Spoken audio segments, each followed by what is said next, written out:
Greetings my friends, how are you doing? This is Zeb from Zeb Outdoors and I hope you're having an awesome day. So today I'm with a good friend of mine, Peter Kovacs of Soulwood Creations. Peter, how are you doing? I'm doing very well, thank you. So this video is part 2 of a 2-part series that I'm filming with Peter here at his workshop in West Yorkshire. If you're not familiar with Peter, Peter is ethnically Hungarian. He's been living in the UK for quite a few years, primarily in London, and recently moved up here to the west of Yorkshire with his family. Now Peter is a full-time toolmaker and green woodworker, and his brand name is Soulwood Creations. Now in this part 2, what we're going to be looking at is how to make and fit a carving axe handle. Now in the previous video of this 2-part series, what Peter kindly did was go into a lot of the theory and his learnings about the ergonomics of a good carving axe handle. Now I would highly recommend you watch that video if you haven't done so already, because what it does, it supports everything that's going to be covered in this video. So a lot of that was theory, but it's very important theory. You see, how many axes would you say you've made down in terms of handles? Oh, we talk about hundreds. Yeah. Yeah, quite a few hundreds, I reckon. And he has carvers from all over the world, and a lot of renowned carvers using his axes. So suffice to say that Peter knows his stuff, right? He's learned a lot of stuff along the way about what works and doesn't work. And also, if you haven't watched any of the previous videos I filmed with Peter, Peter has a background in furniture design. Yes. Yeah, so he has a very good and deep understanding about all the nuances that go along with this particular topic. So in the previous video, Peter went into very deep understandings about all the learnings he's had along the way in terms of the ergonomics of what makes a really good carving axe handle. You see, most people can just knock up something very basic and use it, but Peter takes it multiple steps further, and he's put a lot of kind of unique thinking into how and why he does what he does. So when he carves his axe handles, they're amazing, they're absolutely pristine. So what we're going to be doing in this video, we're going to look at the physical implementation of everything we covered in that initial video of this 2-part series. So the first thing we're going to do is we're going to drive straight in, and we're going to look at wood selection, and we're going to work through the entire process up until a finished axe where we're actually going to hang an axe head. This is something I'm looking forward to seeing myself. I've not seen the process done in its entirety, especially from someone as knowledgeable as Peter. There's one final thing I do need to stress. This is very important, that everything you're going to see in this video is Peter's process. By no stretch of the imagination is he telling you that this is the only process or by far the best process out there. This is the process that works from him. But the reason why I have a lot of time for Peter, and a lot of people that I know that I respect in the spoon carving and green woodworking space have time for Peter, is because he knows what he's talking about. He has such a wealth of experience behind him that when he makes the tool handles for the myriad of tools that he makes, they work, and they work unbelievably well. So I just need to stress once again that everything outlined in this video is Peter's process and what he feels works best for him and the people that he deals with. So Peter, with your kind permission, shall we get started? Let's do it. So guys, I hope you enjoyed the rest of this video where Peter Kovacs of Soulwood Creations is going to be teaching you how to make and fit a carving axe handle.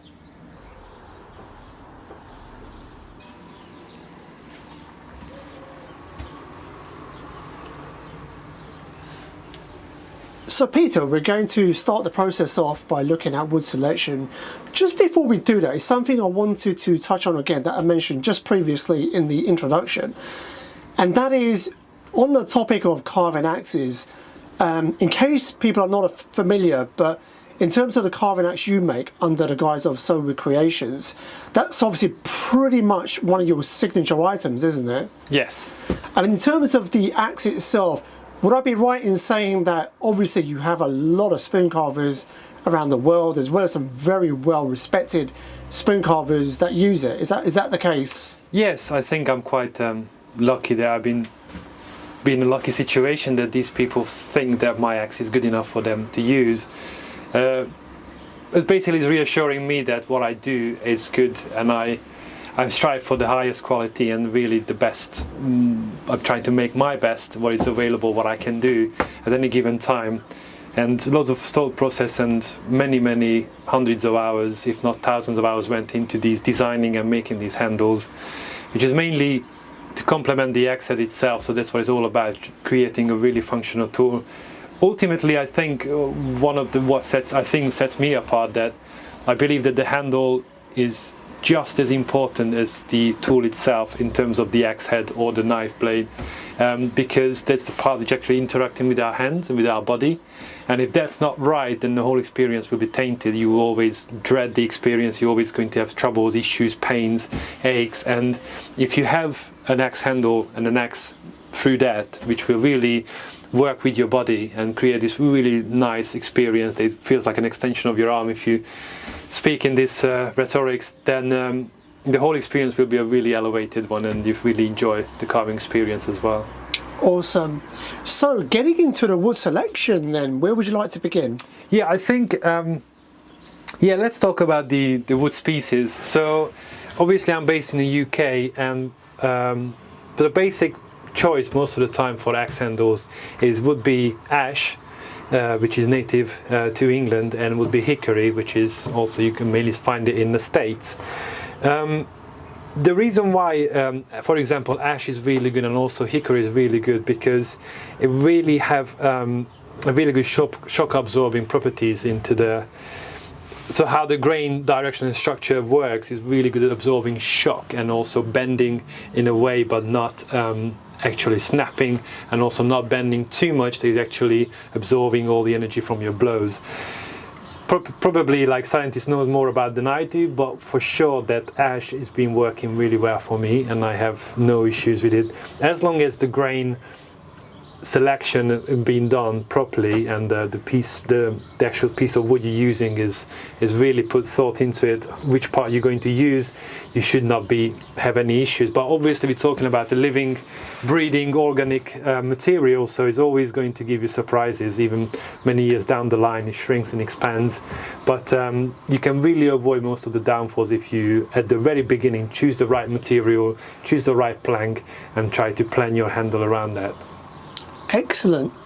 So with the pieces that you have in front of us, do you want to talk about these? Yeah, so these two pieces are obviously pre-selected by me. So what my process is, I have a lumberyard not far from me called British Hardwoods, and that's where I go in and select my materials from. So they have a massive palette full of 2-inch rough sawn boards, ash boards, and I go through basically all of them, and I pick the one I think they would make a really nice handle, and then I ask them to plane them down to a certain thickness. So with selection, this is one of the most important parts, so I'm just gonna show you what my process is. With the grain direction for an axe handle, if you're going to have a rough sawn plank, what we're aiming for is the grain to run parallel with the width of the actual plank. So our axe handle will come out, probably this is a really optimal grain orientation. So axe handle will come out from this middle section here, because what we want the grain to run parallel with the side of the axe. So if the axe profile would be here, then we need to make sure that the grain running parallel with it. This will give you the best result in terms of longevity and how your axe will perform. The other most important part, so there's two parts to this. One of them, the grain orientation, and the other one is to concentrate on the run out. This one is playing down this piece, and if you maybe just look along from this angle all the way here, you can see that the grain is running pretty much straight like a ruler all the way to the end. Obviously our axe handle will be only just about this long, but because the grain is running straight instead of off to the side, it means that you're gonna have the strongest, all the fibers, the wood fibers will run from top to bottom of your handle, and it's very unlikely that it's going to snap on you. However, having said that, because we're talking about carving axes, the length of the handle is about going to be like 30 centimeters top, so it's not going to be under tremendous stress like a splitting axe or a felling axe would be. However, if we're making an axe handle, if we make it really high quality, I think it's really important that we try to strive for that top quality in grain direction, gearing orientation, and is overall just try to pick the best material available.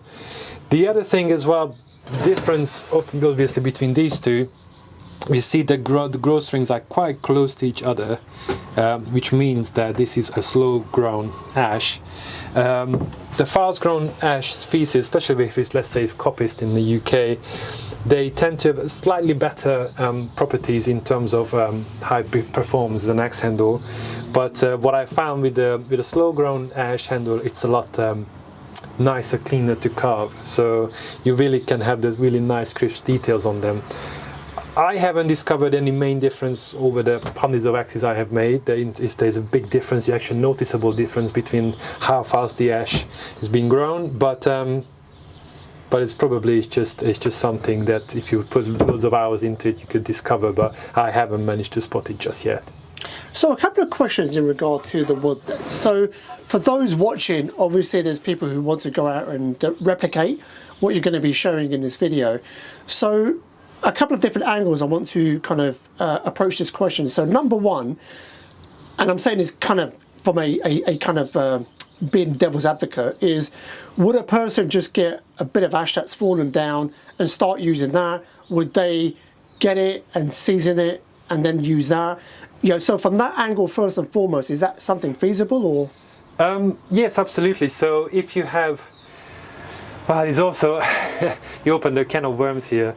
So let's say in England we're really suffering from ash dieback, which also compromises the structural integrity of the wood as well. So probably with most, for an axe handle, like a carving axe handle, you would be okay to use most ash species like that. So if you have a large log, you would try to obviously split out a piece, which obviously, as we discussed, the grain orientation. And also it's quite easy to spot if the grain is running parallel, because you can notice these rings and it's kind of like, not semicircle, but this sort of pattern on the wood, which is really signaling for you that the grain is running parallel with this top plane. And as it enters an axis, so it runs through the growth rings, you can see this really long one. It means that it doesn't even run out, it just runs perfectly parallel with this plane. And that's why it's trying to get, if you have a large log, you split it up and then trying to obviously season it the best you can. The drier the wood, the better, because you can rough carve your axe handle from green wood, but need to make sure that the head, so when you're going to fit into the eye, it's really oversized. So all the warping and all the movement of the handle as it dries, you need to accommodate for that later. So I only use seasoned ash, so it's dried down about 15% in terms of the humidity, 14-15, and because it's less likely going to surprise me. It's a lot harder to carve, a lot harder to work with, but that's what you're aiming for. And then even if I dry it further down, the shrinkage is absolutely manageable. And so the second direction I wanted to approach the same question. So let's say now the people watching are now going to source the timber directly, similar to kind of what you've got here. Would you simply recommend, like you said, going to a recognized timber merchant and following the kind of outline that you gave to source the right kind of timber to make an axe handle from? Yeah, well, it's how you consider yourself as a consumer. It would be nice to source your timber from a sustainably sourced place, so if the woodland is managed sustainably. Also, if it's, you know, is it imported across the sea, or maybe, you know, some of the edge boards, they came from overseas, from the States all the way to the UK. So I think it would be nice to choose a wood species from your home country, so not having to import from another country. Obviously, if you don't have it available, you still, you know, you have these options. But the other thing to consider is just have a good, you know, working relationship with the timber merchant, to get to know them as a person, and they might be able to help you along your journey to whatever timber you might need in the future as well. Is always a good tip to, you know, same with as a canteen lady. You want to be good friends with them if you want to have a bit of an extra spoonful on your portion. But yeah, just try to select a really nice clean timber, no knots in it, hopefully. If you know, further down the line, you might want to accommodate, so having like a big knot in the middle and the grain changes direction around it. But that's like a little bit of a, I think it's time for a different discussion when you're using timber like that. But so nicely oriented grain, running nice and straight, and it's a clean piece of timber, you should be good to go.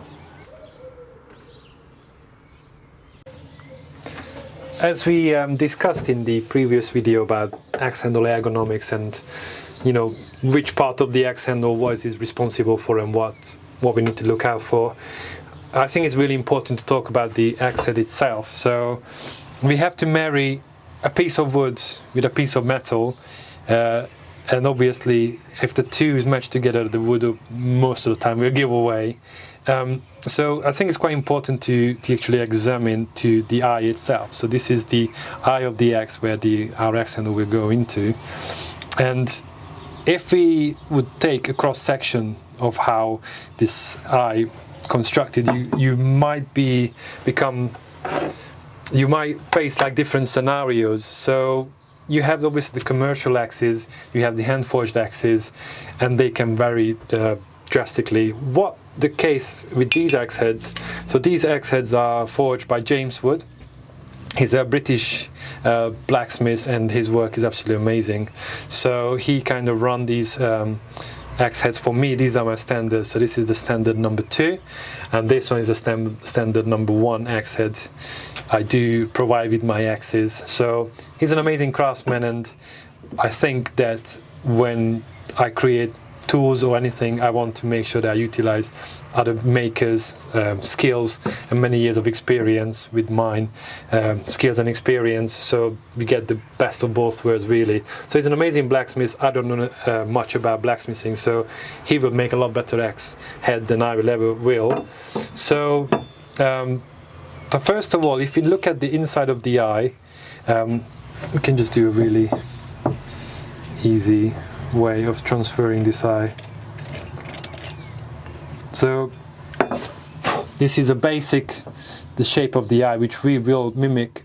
We'll have a center line going through the middle, and we will mimic this on the end of our axe head. However, if we look like a cross section, like from the back of the axe, the eye quite easily could look. So if this is the side of our axe, the eye quite easily can have a bit of an hourglass shape.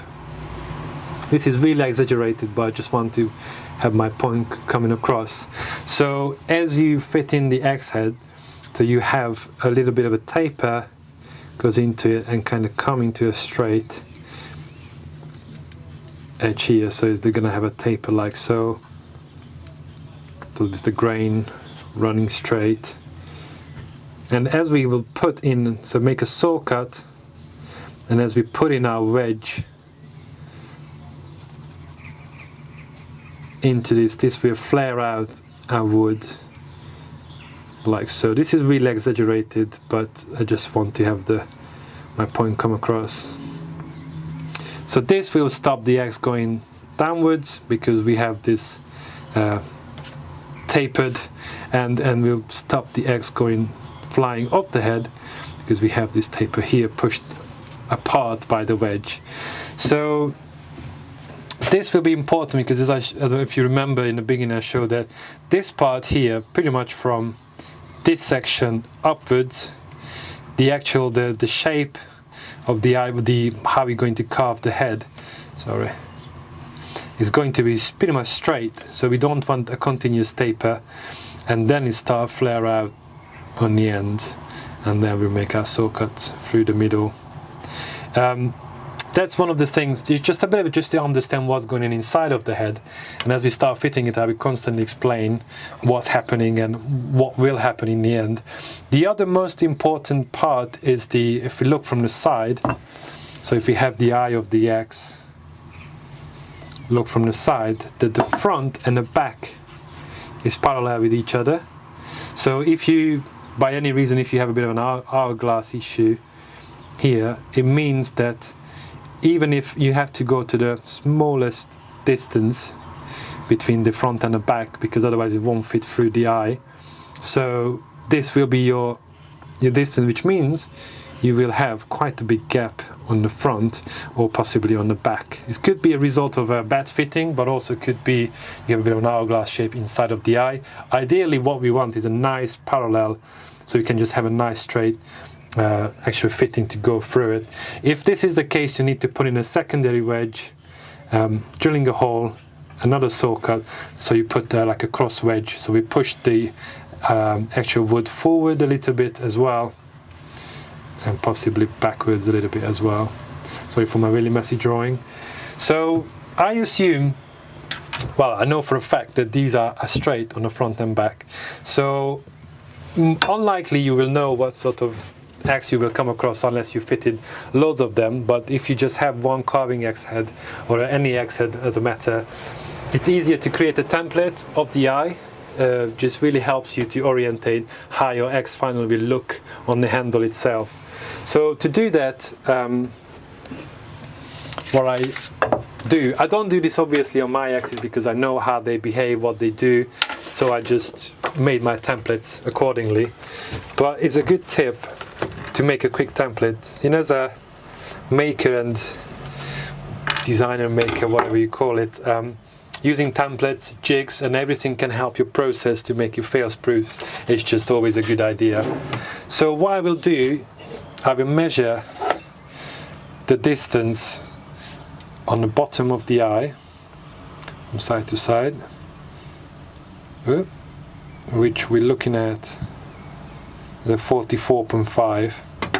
So I record that, so I have on the bottom, let's say 44.5. Sorry guys, we're working in millimeters. And then we measure the top, which we're looking at pretty much the same, 44.5, which is, sometimes it could be very different if it's if the eye opens up towards the top, but we're looking at the same, which is makes my life a little bit easier. And then we can measure the distance between the two, which would be 36.5.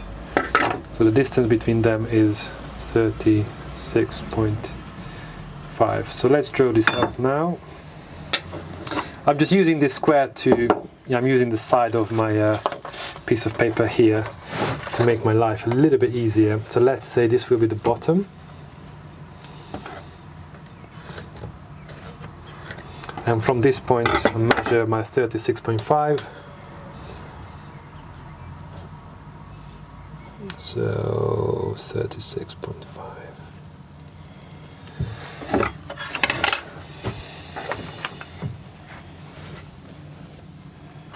I'm just doing it this way, so your measurements will be very different. So if you do this method, because for me it would be easier to just cut off this corner, but because you could have a taper, you could have all sorts of different measurements. So if you just follow these steps, you should be quite good to go. So I'm gonna 44.5, so half of that is 22, 24.2. So yeah, so 44.5, so 22. Obviously it's pretty much impossible to measure something like that, but theoretically we got 22.4, 21, yeah, roughly. And then well, I know that this will be the same here, so I can just project the lines from the top. Bit of a cheating, but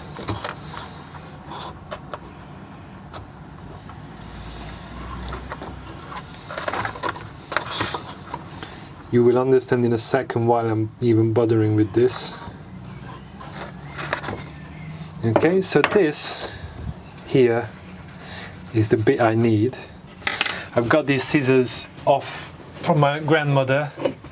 So these are, I think, the tailor's scissors, and then I just put a new edge on it, sharpened it up, and it's just absolutely my favorite.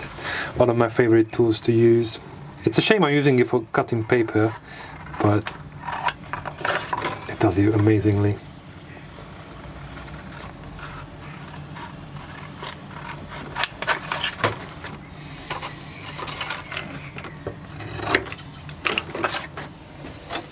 So obviously this needs to go a little bit proud. This needs to go a little bit proud.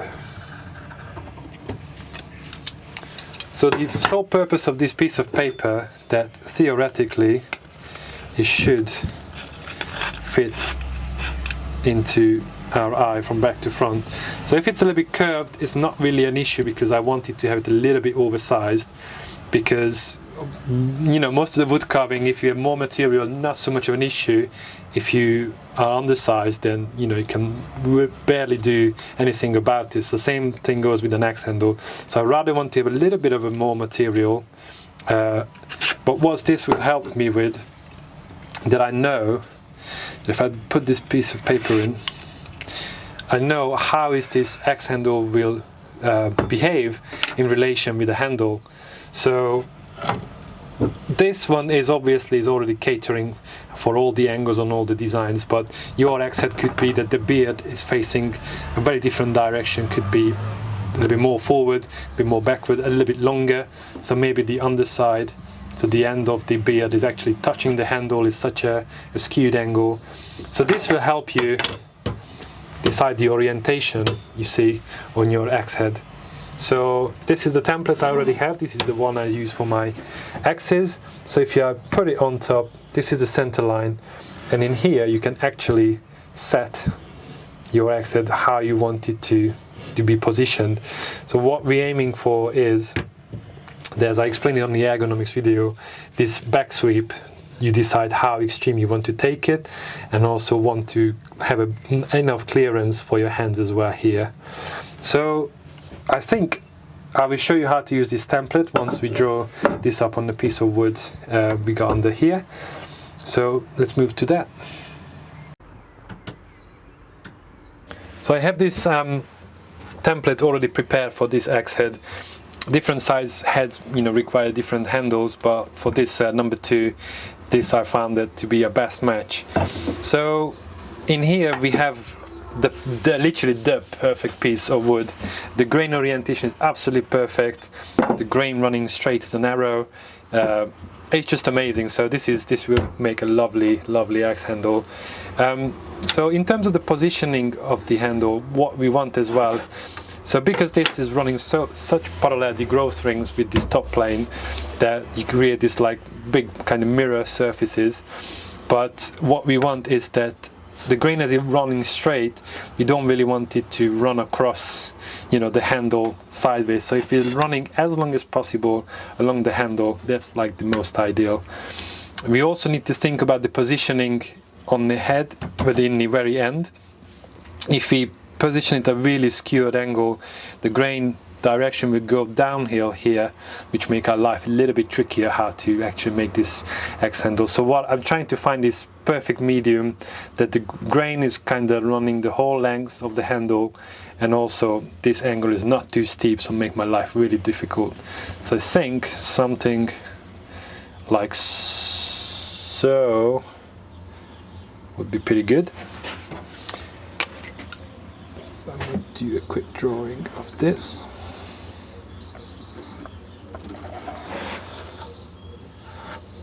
If people don't have kind of the template that you're using right now, what could they do?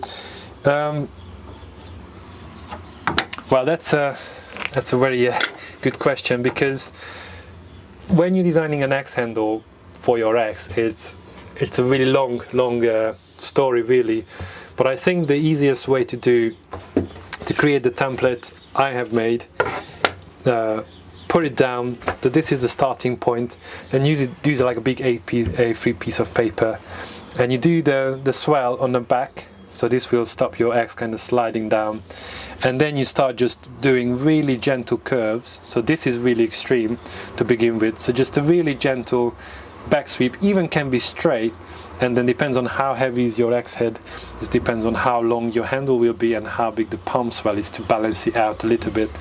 As we discussed in the ergonomics video, it's all a little bit of relation between the length, the palm swell, and the whole recurve of the axe handle, so that will really make sense if you watch that video as well.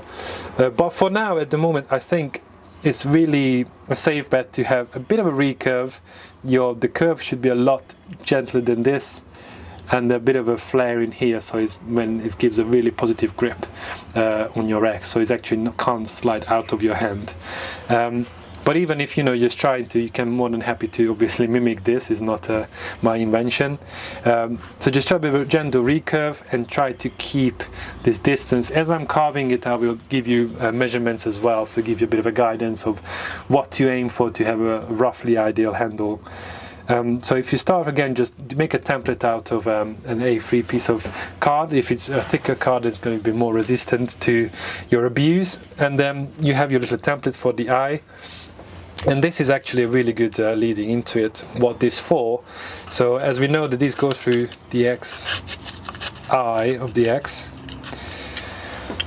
And because I already said this, so I've got the perfect amount of recurve on the handle, but this would be a good way. So if I make it really extreme, you see I'm tilting it a little bit forward, and how we're looking at the X, so I'm going to tilt this whole board for you, that if you draw a straight line kind of like a 90 degree from the pole of the X all the way to the straight, this is how most of the time, a little bit forward even, you're going to strike with it. So if I tilt it a lot more forward, I'm trying to keep this line facing you. You see the back sweep on the X will become more and more extreme, and this kind of back sweep is encouraging the slicing motion. So the curvature of the X, the edge, it will increase this kind of slicing motion as you're using your X. But then you come to a certain point when these two angles don't really match. So the curvature of the edge and the curvature of the handle, they not working in relation with each other, they just countering each other. So what I tend to aim for is a kind of recurve on the blade is fairly similar to the recurve on the handle, because as you strike in with different sections, you will have, like the tip, you're going to have more recurve because obviously it's facing a little bit more forward. And so these kind of relationships with each other, it takes loads of time, and I haven't really articulated it before, just this time, why is it work so well and why is it so important. But the main thing I could tell you is that the curvature of the edge and the curvature of the handle in relation with each other, you want to have the handle a little bit more of a recurve, but kind of like running nearly parallel with each other. So this is the part when you can actually set this angle, and in here you see if I tilt it further back, then it will not going to have enough clearance for my fingers to choke up on the X, which is one of the whole point of having a bearded axe. So in here you just play with it a little bit, where it's going to be positioned. So if I pull this out, you can also see where the final space where it will sit is roughly here. So this will sit, let's position a little bit further back. This will sit, oops, here. So this little swell in the back, it won't be prominent, so it's not really interfering with how you're holding the axe when you're choking up. So this, if it is really like prominent, it's like really sticking out, then it can really dig into your palm, which you want to avoid. So this little template, oops, let's put it in. So once you set the actual angle you liked on your axe, really easy, using the center line, you make a mark, and you make a mark on the other end. Take this out, you put it back in, and here we are. This is a really extreme angle, but what I'm trying to have it come across that now if you make this line blend into this one, and this can go off to the distance, then now we set a new angle, and when you cut it out, you cut to this line instead of my existing one, which I know already it works really well. Again, probably your first axe handle won't be perfect. You don't get this angle right, probably you don't get your fit perfect, don't get the facets exactly how you want it. Don't be too precious about it, just do it again, adjust it a little bit more. I made hundreds of handles by the time I get to a really nice optimum that something works really well. And the issue is that, it's, as much time as I spent on it, I can't always put my finger on most of the things. I know why they work because I understood it and I did it on purpose, but some of the things you change it a little bit, a few centimeters or a few millimeters, like in terms of the angle, and they're not always clear cut why they work so well. but I think it's more likely the more you use it, the more you become understanding and get familiar with the tool as well. But obviously I know most of the time what I do, otherwise it would be a bit of a hit and miss. So what I'm aiming for is making something that works really well, could be reproduced, so it could be repeated over and over again without just relying on luck. So that's why I work with templates, that's why I work with jigs, and that's why I have the process in place, which I will walk you through. Now once we drew up our actual template on a piece of wood, I'm just going to cut this off, leave a bit of extra on the end, and then I'll take it to the bandsaw. But for now, this will do nicely.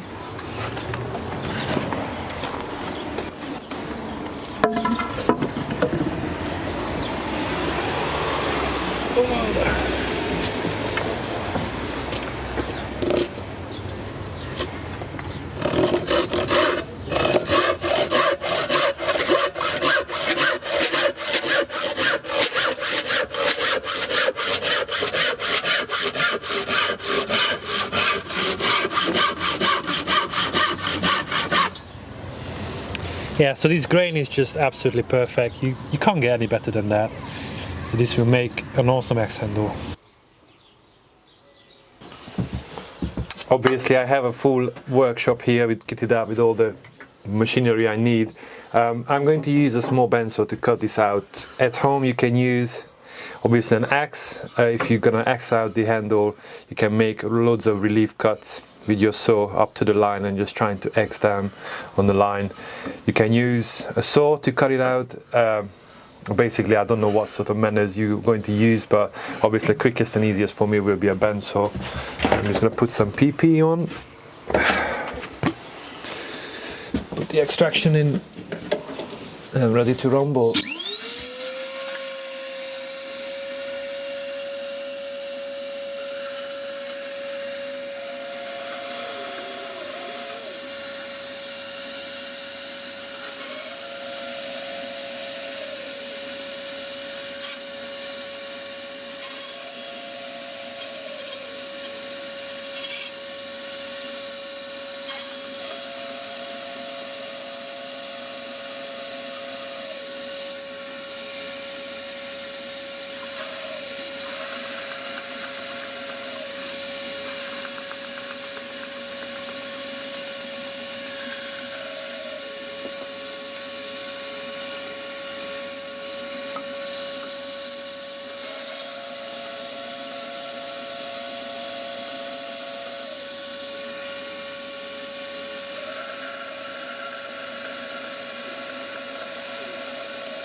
Okay.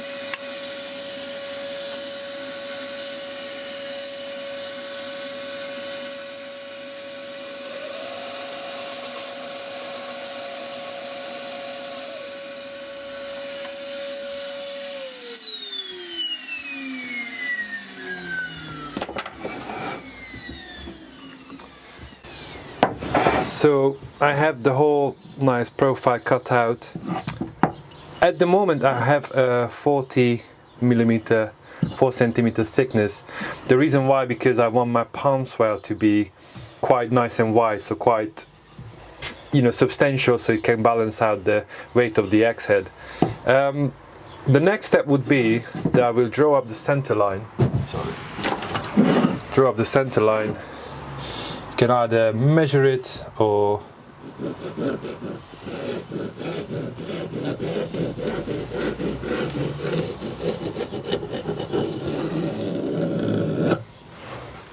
so I'm going to reduce the thickness of the axe head, or the axe handle, sorry, for about 27 millimeter, 27 millimeter on either side, and I'm going to stop roughly around here, so we can blend in. So this will be the line of where the palm swell will finish. So from 27 we're going to go to 40, obviously on either side. So I'm going to stop my cut with a bandsaw all the way from the end here, all the way down there. I will stop here and we're going to blend these two different thicknesses together.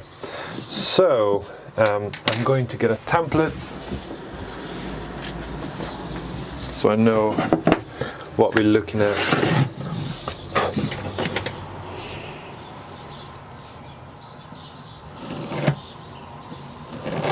So this is just for consistency. Do the same on either side.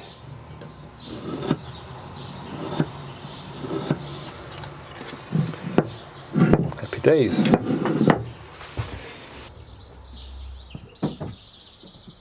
So I'm just going to measure on either side. So we're looking at about a 28 millimeter thickness. So that means about 14 and 14 here.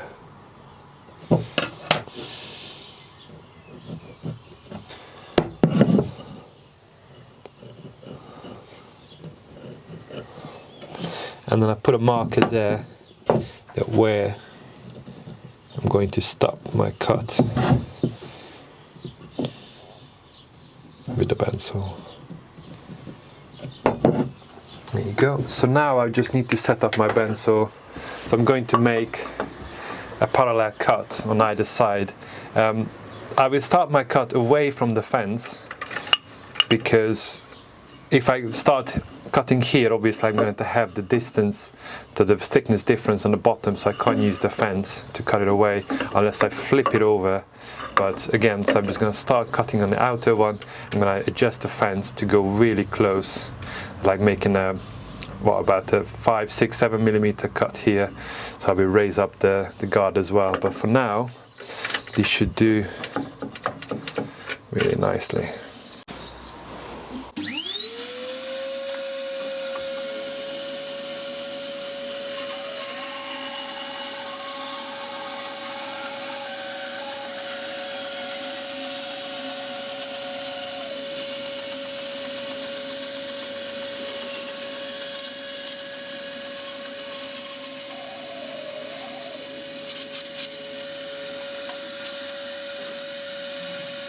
So that's one side done.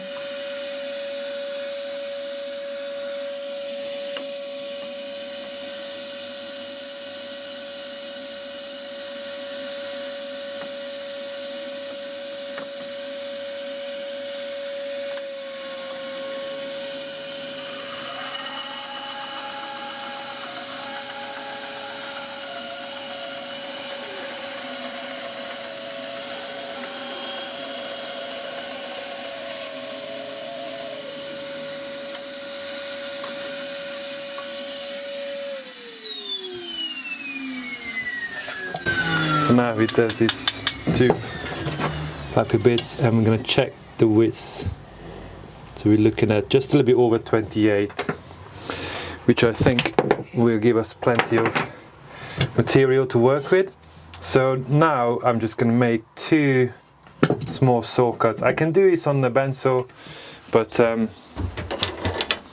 let's celebrate the use of a nice Japanese handsaw.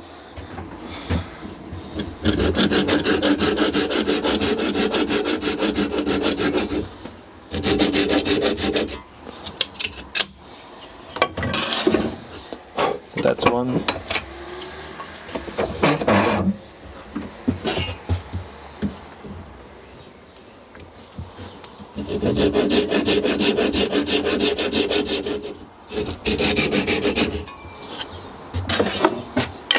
And that's 2. So now I will try to. This is where the palm swell, so the actual going up from 28 to 40. So this needs to be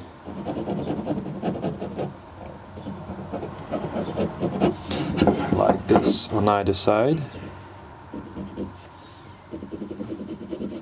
Yeah. So I'm going to remove a bit of a material with the bandsaw just to make my life easier, and then I'm going to get to the noisy bit again. So PPE.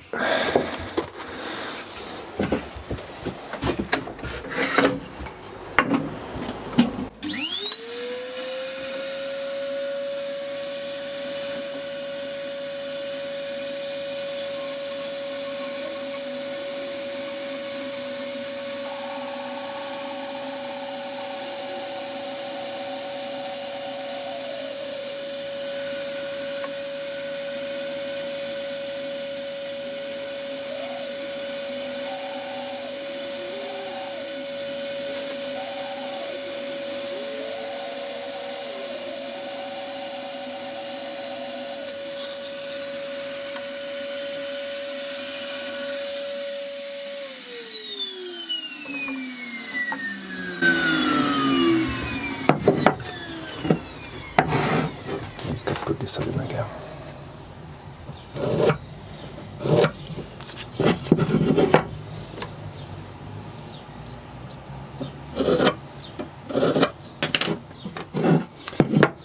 So we still have quite a bit of material to remove, and I want this to be a bit of a hollow and nicely blending into this flat here. So there's 2 ways of doing it, and I will show you both of them.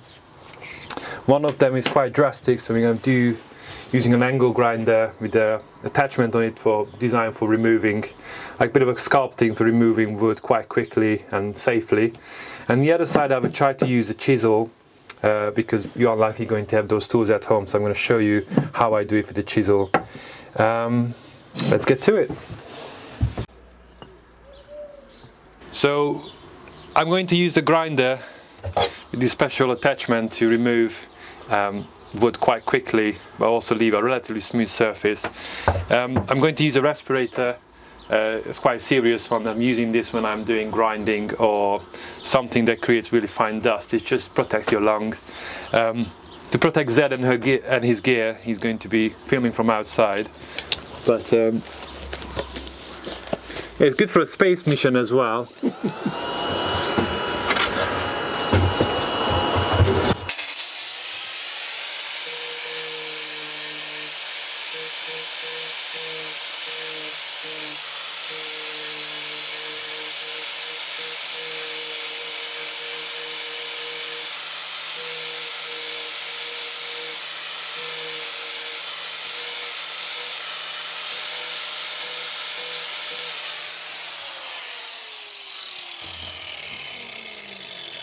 So you see it leaves a relatively smooth finish, which I will touch up afterwards.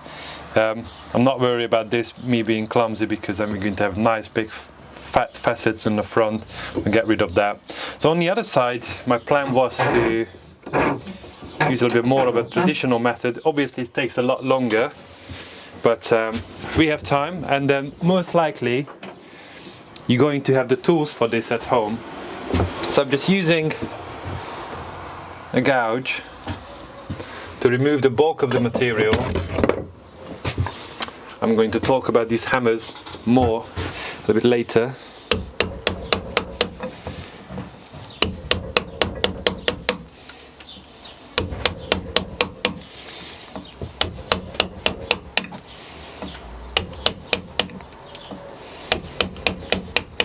Back in the days when I started out making handles, I used this method to make all my handles. You have this romantic idea of, yeah, I'm going to just chisel away each axe head, or an axe handle I mean.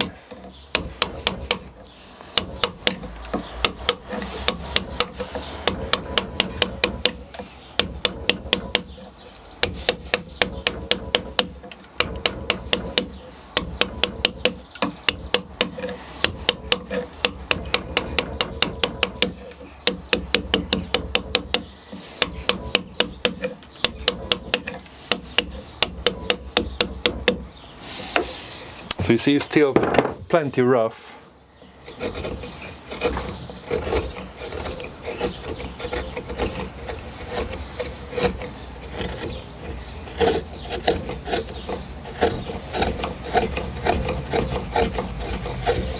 So what I'm aiming for is having a smooth transition into this new thickness, but also having a slight hollow here as well. So I'm switching from this gouge, so just removing the bulk of the material, and then getting my swan neck gouge, which is not really designed for this and is not really, but because it has a really nice shallow curve, I can create a really nice smooth.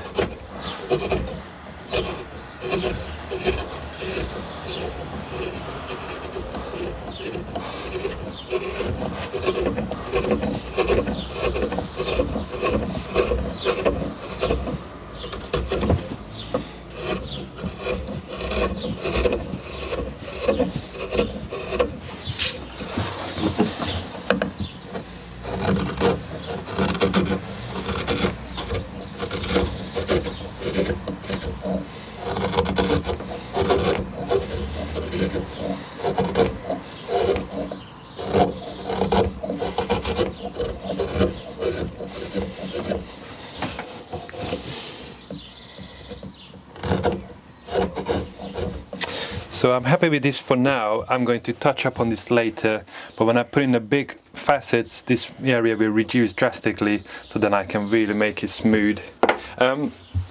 This kind of problem of making this blending in the palm swell into the handle, it's mainly exists in this sort of setup because how I made and designed my axe handles. If you have an axe handle that is round instead of having like large flat areas, you don't have much of an issue because you can just use a Drawknife and just really nicely round it off and blend it into the main thickness. This is really easy to do. In here, because you got big large flat surface, it's a lot more trickier to do. But on the end run you will see that I think this is worth the hustle and worth the extra time. Quickly just going to explain the next steps. So we have a fairly axe handle shaped piece of wood. Obviously I'm working with seasoned timber, so it's a lot of noise, a lot of dust, which is not really a green woodworking friendly process, but again, because I'm making them in volume, I need to use machinery to really speed up the process. We get to the point that we got a really nice, obviously a rectangular shape piece of wood, and I'm going to establish the main facets using a router. It just makes my life a little bit easier to need to remove less material, but also sets more my angles roughly. But I also want to grab this opportunity to explain what's going to be the main idea of how the facets will work out. So we have about 27 to like 28 millimeter thickness of the actual axe handle, and then the actual distance from back to front is changes as we go further down the axe. The reason for that, most of the time you move your hand down on the axe handle when you're trying to make a larger cut, so you really want to utilize the weight of the axe and have full power. In my thought process, when you're gripping an object, when you're gripping something, the larger the handle, the less force you need to grip it because it fills out your palm. On the other hand, you can't grip it as hard. How do you say when you're trying to like put out output of power, like you can't leverage? No, like you're gripping, so you can't use as much force to grip it. What's the word for it? Exert, that's the one. Yes, thank you, Zed. Anyway, so when you have a large area, when you're trying to grip, you can't exert as much power. So I thin it down as I go down to the palm swell, so you can exert a lot more power gripping a thinner and a little bit smaller diameter, smaller cross-section area. You can grip it with more force, and when you really swinging really hard, you exert a lot of power, and you want to feel that really you hold the axe properly. It's not going to fly out of your hand because we made sure of it having this nice palm swell on it. Both sides it swells up, so you have a really comfortable grip. However, by thinning it down a little bit, you can really just use more power to swing the axe. So, having said that, on the bottom, we're looking at the moment, about 38 millimeter from back to front. And just underneath the head, we're looking at 44. So you can see it swells up quite a bit as we go up, but this is really good because when you choke up on your hand, on your axe, you're not going to use full power, but you want to have the really comfort of you getting a solid grip on it and you get loads of control over it, but you don't need the immense power to grip it.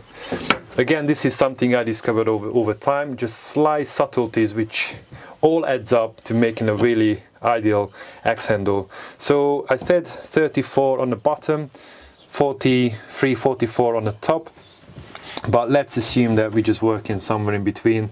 So this distance will be about 40 for now if you look talking about average. I'm going to run a router around all the 4 edges.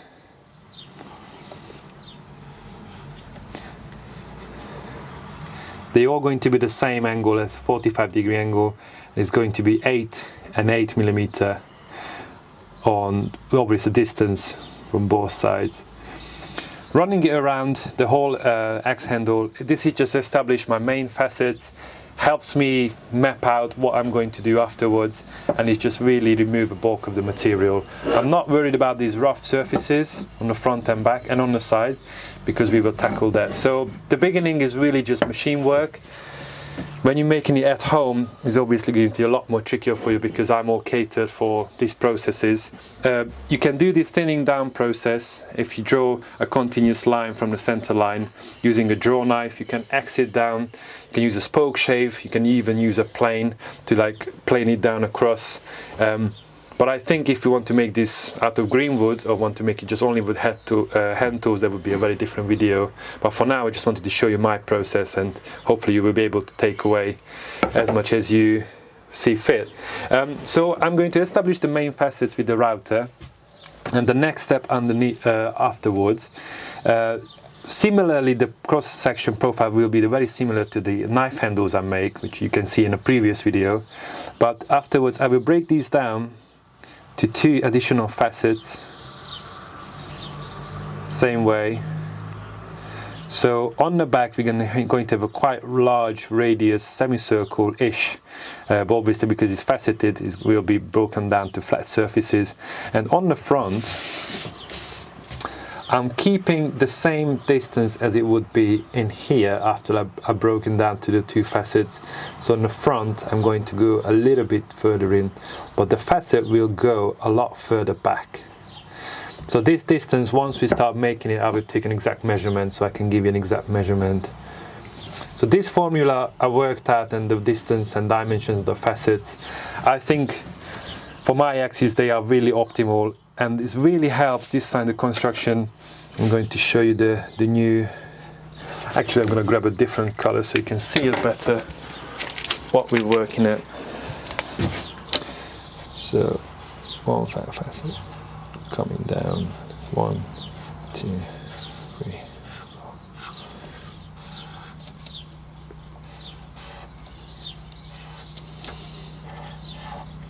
So we're looking at a shape like this, So on the front you will have this leading edge.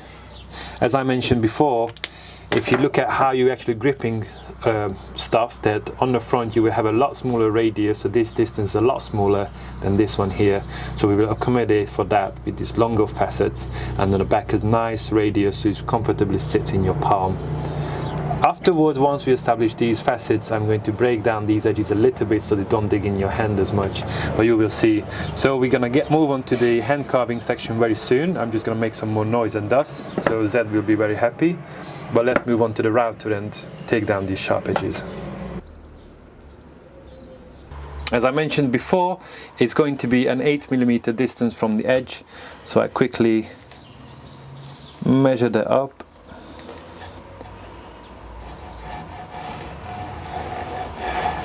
So this will help me to set up the router. So I'm actually going to start a little bit under, and I'm pushing against it and see if it hits the line, and I can adjust it accordingly. For this I'm going to wear my space helmet again to protect myself from dust and really fine dust. And I think, Zed, if you step outside you might be protecting your gear and yourself as well. See your mask.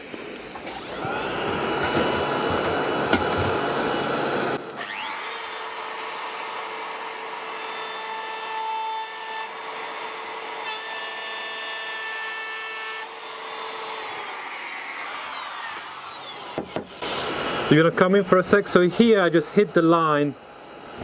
So just hit the line perfectly. So I'm gonna run with this setup all the way around the handle.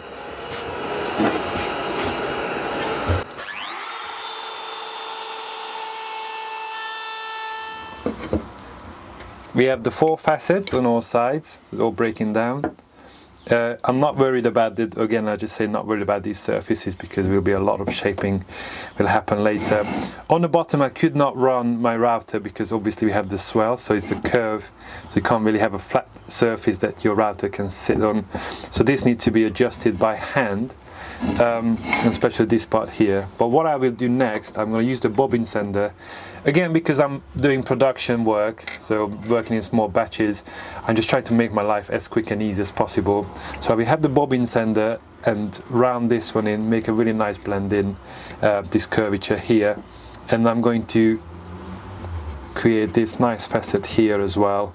So this is kind of set my distance, this kind of width on the front for this flat surface. And I'm going to just do in here on the end. So the facet I will use on the front, it will be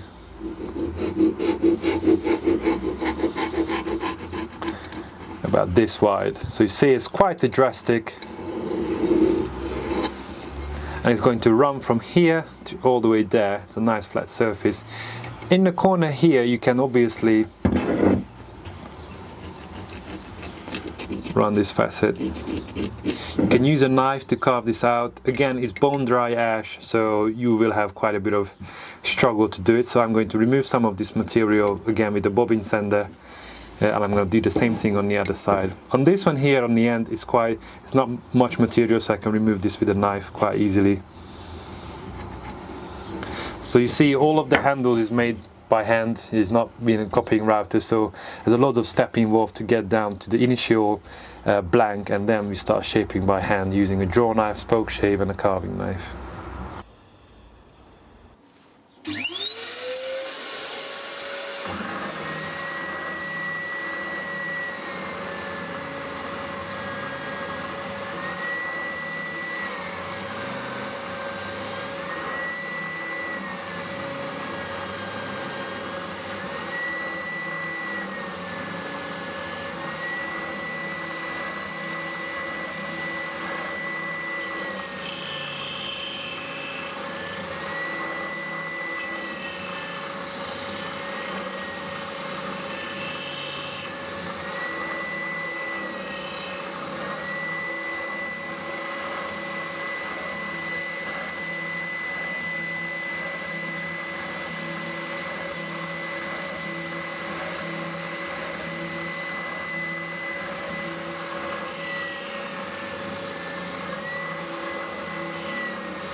So obviously this radius is a lot larger than what we need here. So I'm going to change the head to put this in there, and that should be just perfect for that.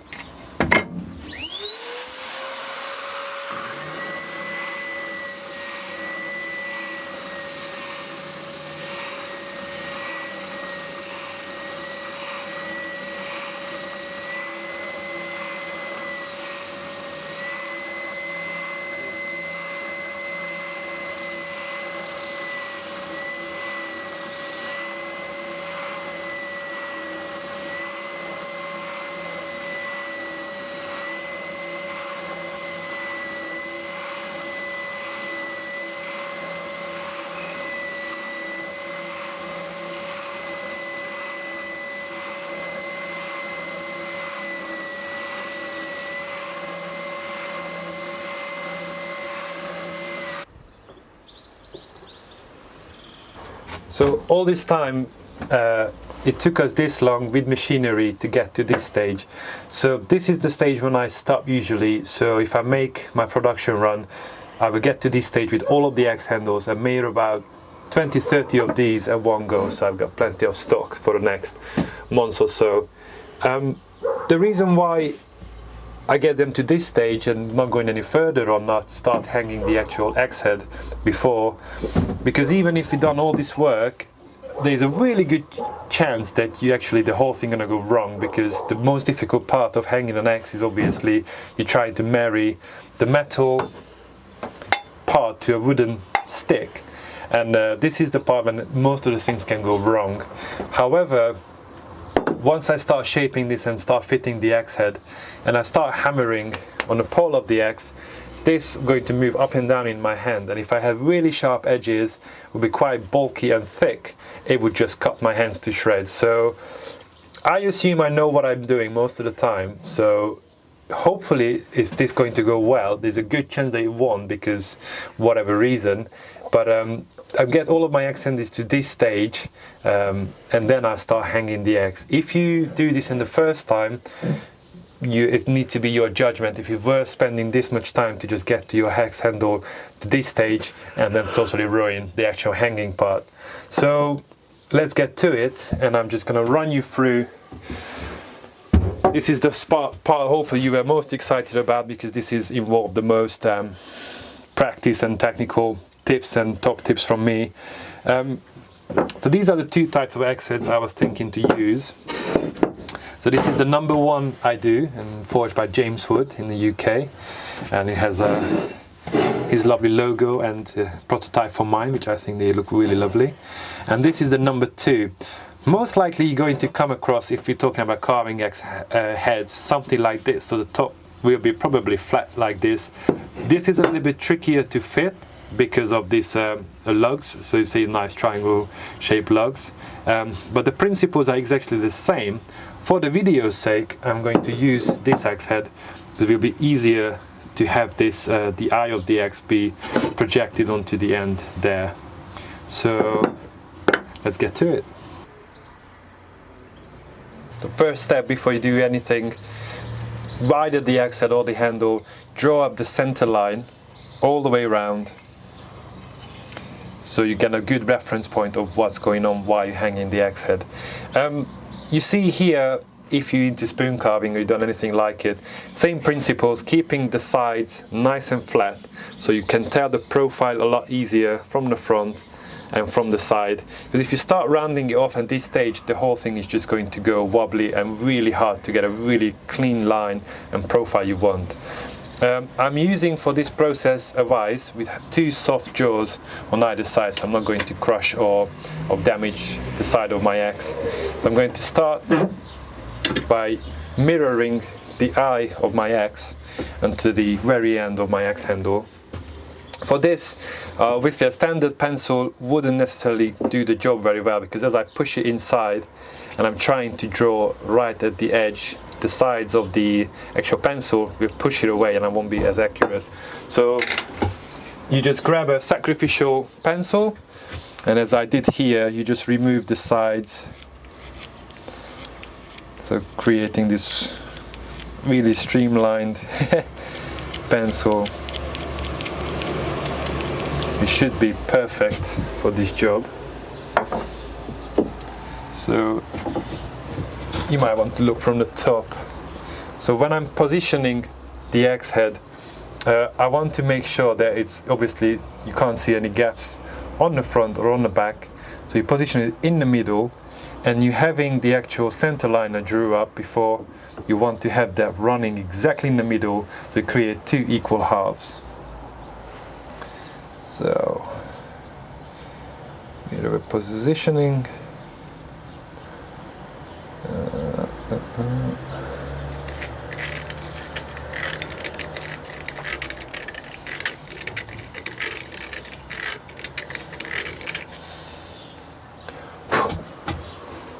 Yeah, that's not too bad. So you see the first problem, if I tried to use this, it would be a lot more complicated to do this because you can't get a flat fit to it. So this is the rough shape we're looking. We got some material on the back, got some material on the front. There's another way of doing this. If I would, let's pretend that this is an axe handle, and we have the center line drawn up. If the top of the eyes obviously have some flares or have some fancy schmancy things on it, which you struggle to mirror it very well, what you could do to take a caliper, measure this distance on the inside, and you measure the same distance on either side. So basically what we got here, it would be from there to there and there to there, and you draw knife it down. So if it gets a flare like this, it actually just slides on because it's narrower, and then you can draw around it to get the front and back profile. You see here I have over the years I carved many different axe heads, and if it's the axe head is hand forged, you're not going to have two eyes that are exactly the same because it's a handmade process. You know, you're hammering hot metal, and unless it's made by machine to exactly the same spec, there will be slight differences. So I have these are the small carving axes. This one I think is for the Swante Jav adze profile. So these are the offcuts, what's sticking out from the eye, cut off and then trim it down. But these I keep, so I can just put it on top and just draw around it, so it's got a center line. So it makes my life a little bit easier if I do several in one go. But obviously if you do it first time, you have to start from scratch like this. My most prized possessions, so these are my draw knives. These are the only tools I use pretty much for hanging an axe. There's a reason why I have three different types. You don't need to have all these different types and different edge geometry and everything, because you're mostly going to have one draw knife you really like. But because I do this as a production run, I use them for a specific process and they excel at that. So this one I picked up a couple of years ago. This is all my tools would be stolen, probably I would shed the most tears for this one. So this one is, I assume it's a French make, and all the names, the previous owners been engraved into the handles. I'm not sure if you can see it, but I feel extremely privileged to be part of this long line of makers who use this draw knife. So this one is my surgical draw knife in a way. It has a hollow grind on the bevel and has a really large hollow grind on the back, so it makes sharpening extremely easy. And this has a really keen edge, so I'm doing the final flat surfaces with this and a really fine shaping, so I can get really precise with this one. This one is this is the only thing I inherited from my grandfather, pretty much. I found it in his garage. This is, I assume, is made in Hungary. I'm not sure. Couldn't really identify the stamps on it. But this one has a convex grind and really have a really narrow blade, so when I get really tight curves, I can just flip it around and can really get into the tight curved areas and clean them out with this quite easily. And this one is my workhorse, so I'm doing all the rough shaping with this one. It's a carpenter's draw knife, and it also has a hollow grind on the top, but it's just flat on the back. I tried to put a hollow in there, but I just don't have the right equipment for it, so maybe in the future do that upgrade. So because it's a little bit larger, sturdier, I can really just go to town with it and really remove a large amount of wood in a very short amount of time. So these are the 3 tools I will use. And I think it's time to start hanging the next head. Now comes the most difficult part of the whole process. So we're trying to marry this wooden stick to this piece of metal. As I mentioned before, you might not remember, but just going to recap it. The front and back of our actual haft is probably the most important part. If you go under, you can't do much about it unless you do a cross wedge, because we want to have it a really nice snug fit, so the axe is not going to wobble back and forth. So once we hit the wall on the front and on the back, we should not touch the back and the front of your haft. On the sides, we're going to have a gentle taper, just where all the flare starts to go, and after that it's just going to go straight, and our wedge will push it apart, so really lock the axe head in place. As I start carving this, I will stop a lot and try to explain what causes what, how to correct it. So the issue we're having is to have the axe head go on. What we want is perfectly, facing forward, not twisted in either side. The axe head not twisted this way or this way either, and on here not moving back and forth. So you see, it's quite a complex process, and that's why most people fail quite miserably at the first couple of times. I've failed hundreds of times, so it's just the name of the game, and this is a really difficult stuff to do, but hopefully with a few top tips from me, probably will reduce the chance of you messing it up as well. But if you do, just start again, it's not a big deal. So I'm going to start by removing the thickness from either side. I'm just going to go up to this line on the top and up to this line on the bottom. For that is just having a good trusty draw knife.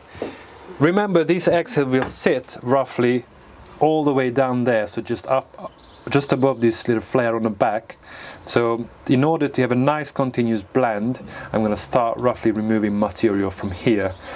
You can make your axe head that is just starts like, dropping down right underneath the axe head, but it's a lot more difficult to make, and I think it doesn't look as good. But let's get to it. So when I'm draw knifing, this is an amazing tool to remove a large amount of material in a very quick time. I'm using my back muscles just as much as my arm. I'm having a nice, like a wide stance to, I really can lean into it. Ideally, I should remove this in here, but once I start hanging the axe, I'm going to move here a lot to like tap it in and out. So I'm just going to make do. And then first I'm trying to establish a relatively flat surface. I'm going to flip it over, but you will see. So let's see how it goes. Yeah, lovely jubbly. Let's go.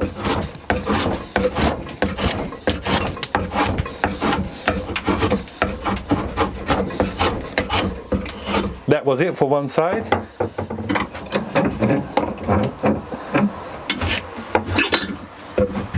So I just do first, just trying out how the grain behaves on the back and front. Because I see it not splitting, let's go.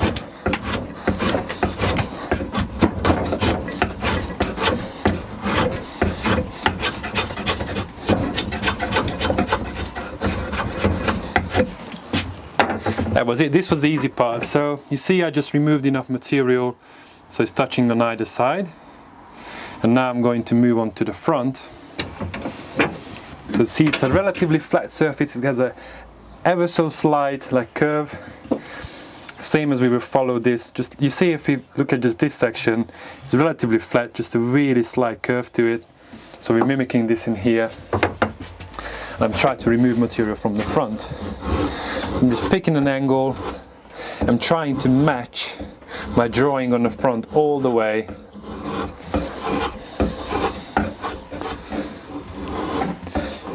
And now, first top tip from me, you see my center line on the front. I'm not touching this at all for now. I'm just rounding off the front to hit that point there, and I'm going to do the same on the back as well. I'm going to hit your camera. That's it.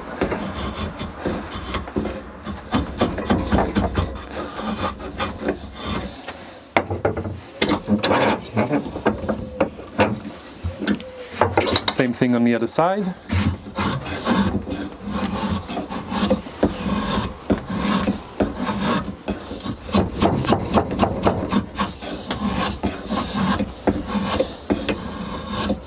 So just a quick mention on the draw knifing technique. So have a nice wide spread. And when I'm using the draw knife, I'm using my whole body, kind of lean into it, using my back muscles just as much as my arms. And you can see sometimes these kind of jerking moments when I use the draw knife like this. This allows me to use like micro adjustments and correction as I'm making the cut. So if I'm going to lift it out or turning it, so it's kind of allows me, instead of just doing really big cuts, if something goes wrong and just split off a big piece, I would be in trouble. So this just allows me to do some micro adjustments. And also when I'm using my draw knife, I use a really shallow angle, so I'm really tilting the draw knife, and as I'm not just pulling it towards myself, but I'm also pulling it to the side. So as you would slice some bread, I just really want this slicing motion. You see, I can really take off really fine shavings, but also if I want, I can just whip off a massive one. So that is like this.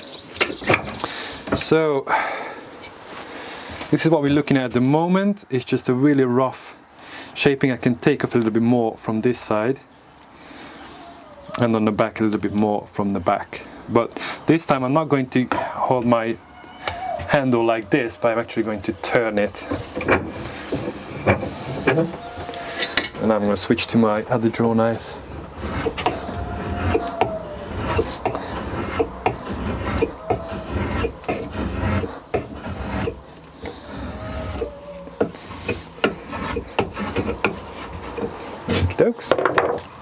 Now move on to the back.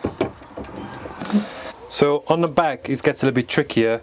You see the grain direction, if it's running straight, we have a little bit of downhill here.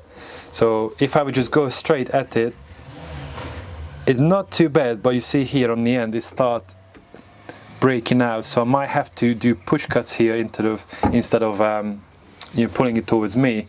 So this is where this comes in. So because I have a nice round convex edge here, I can get into these cuts there, you see, and I can just really do a bit of a fine shaping there. And then here I need to push.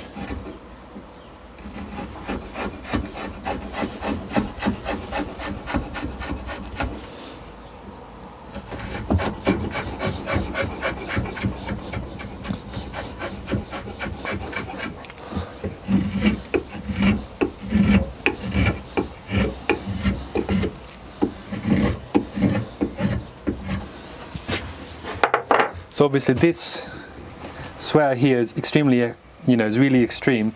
So I'm going to cut it off later a little bit, but for now we're going to leave it as it is. And I'm going to check it all around. So it's a little bit uneven, but we're getting there. So I'm leaving a big pointy bit on the front, big pointy bit on the back. So as I said, need to get this distance just right, so it's just a really tight fit, because once you got that, you have a lot better chance of not messing it up. So might just grab this opportunity to actually put it on. You see the lugs here on either side, it goes in, which means that we are on the right thickness. But now we're looking on the top. I'm not sure how much light you get in there, but now we can just start removing material from the front and the back. Just reduce it gradually and then try fitting it in every so often, so make sure we got the perfect fit.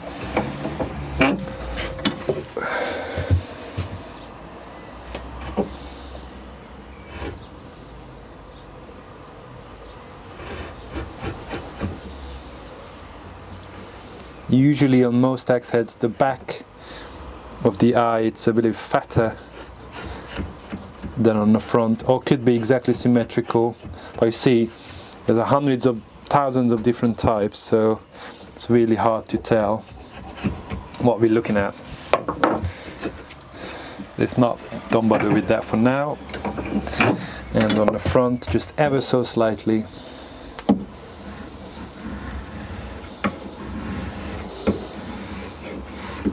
this part is quite important to get right, so just take your time.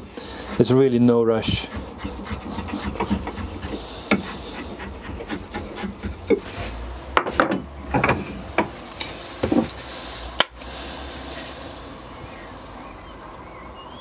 So we have a pretty good fit on the back,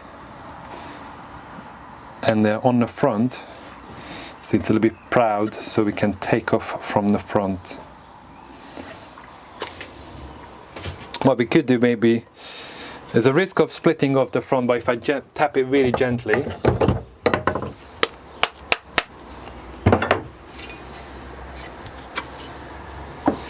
so you see it's even created an indentation, so it kind of gives me an indication of how much to take off. Again, I always leave this a little bit oversized, so it's always easier to take off. You can add to it in the end.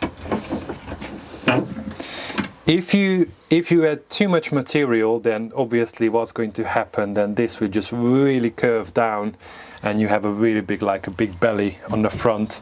So you kind of want to keep that balance of having this curve here really blending in nicely to the belly of the handle on the top. So you might have to take off a little bit as well.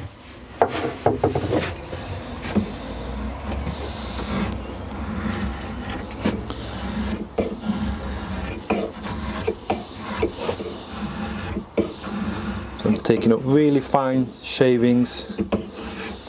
If you want, you can use a spoke shave for this. If you want to do really fine control, you can use a knife. But this is how I do it. There you go. So now I just pull it out so you can see. So on the back it fits nicely, on the front it just slides in, and there you go. So we made it. The inside of the eye. We have a nice tight fit all the way around, but to be honest with you, it doesn't matter at this point, because no point having a nice tight fit here.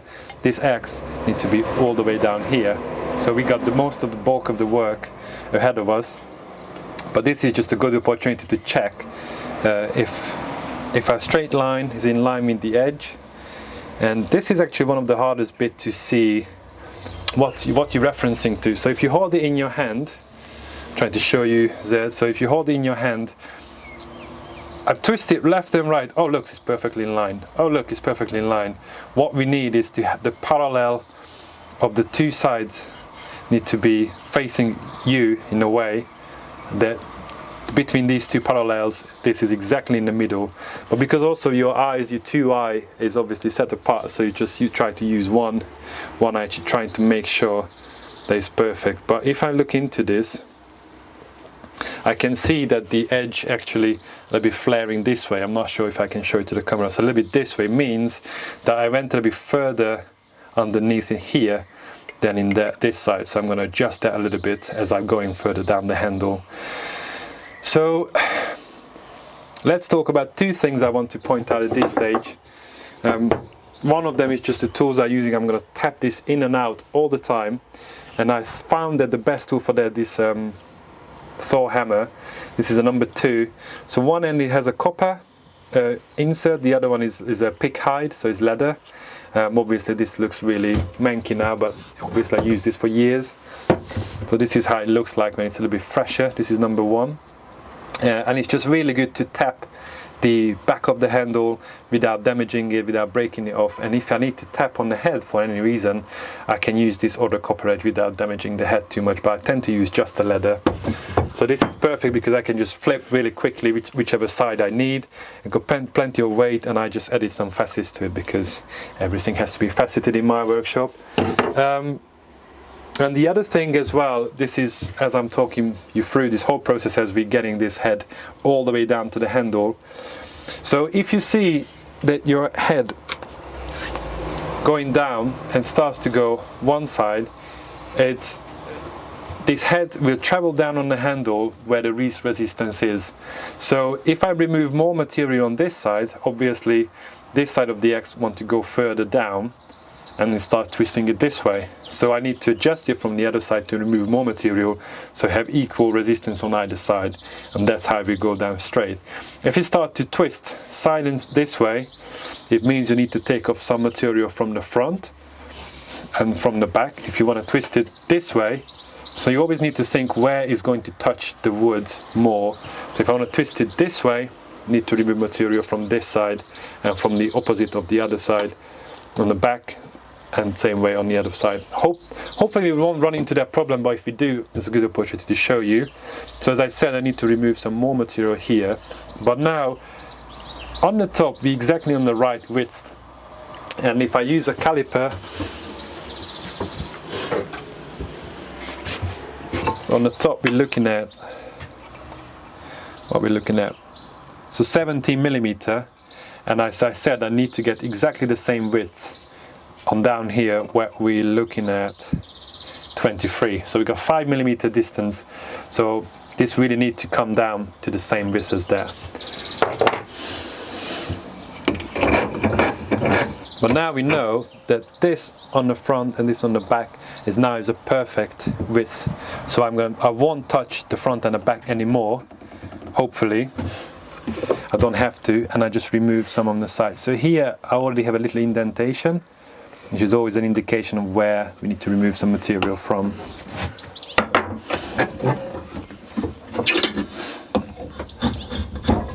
You see, I'm using this sideways slicing motion. It's a really controlled way of using the draw knife, and I can really just be really precise what I'm doing. So I'm trying to slowing it down my whole process so you can see what I do. I tend to do it a little bit faster. Okay, so once my head starts traveling down on the handle, every time when I hit a certain point, so if this head all the way here, I make a mark, and I know that above that I do not touch it with the draw knife, because if I keep just carrying through with my cut all the way to the end, this will just be smaller and thinner and thinner and thinner, and then I'm not going to have a precise fit anymore. I'm going to touch up on the other side.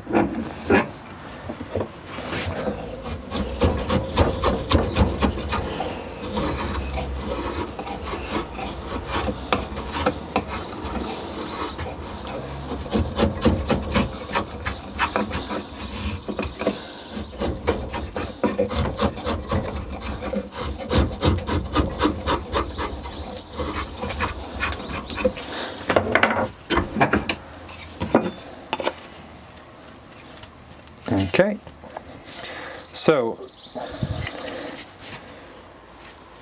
looking good. I'm happy with this so far. So now I'm going to actually start tapping it into the handle. So if I stay right in front of you, if you keep the handle right upright and you hit it, it should just travel up on the handle.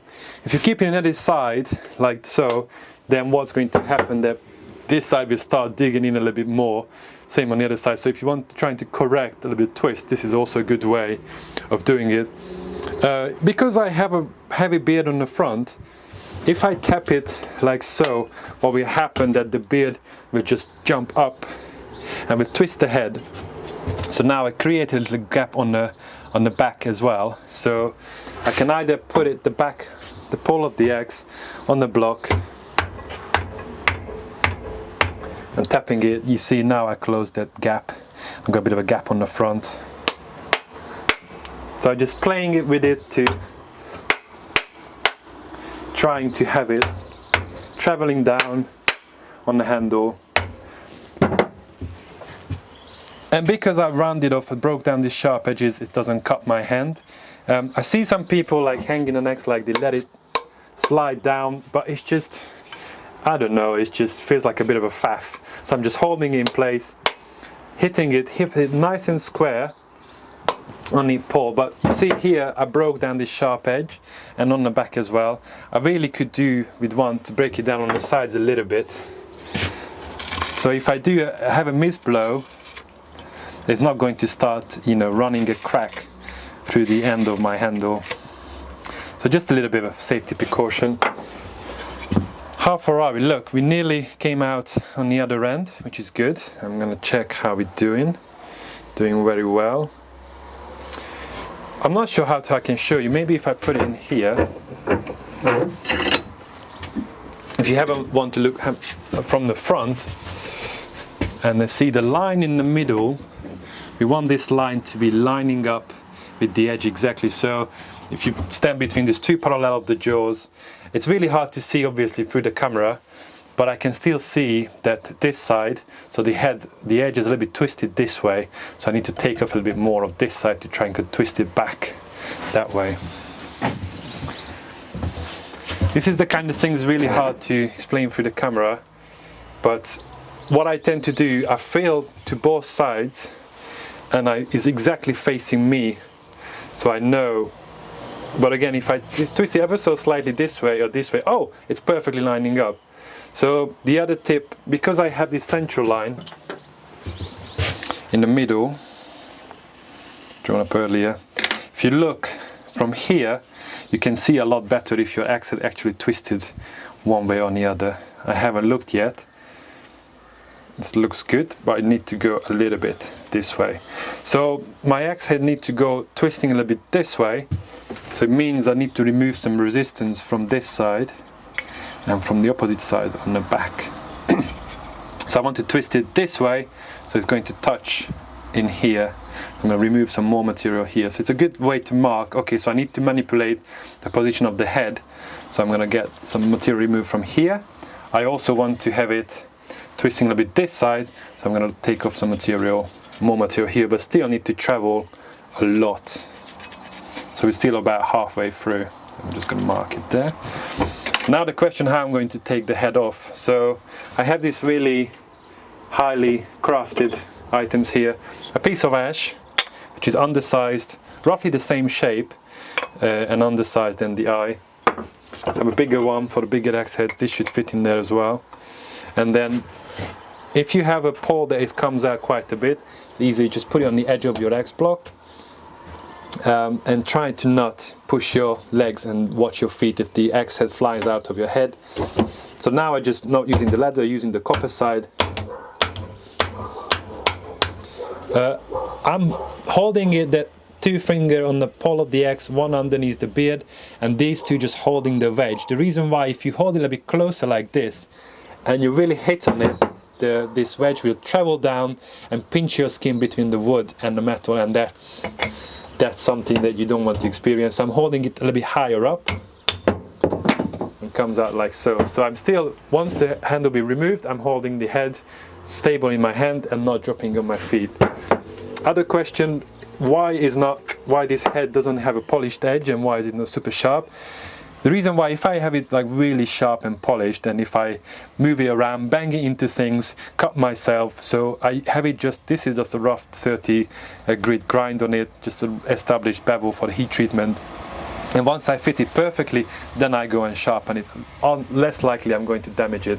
If you have a really sharp axe that you want to hang already, I just put some masking tape around it, so push down the edge so you can still see it, but actually it's protected and yourself protected as well.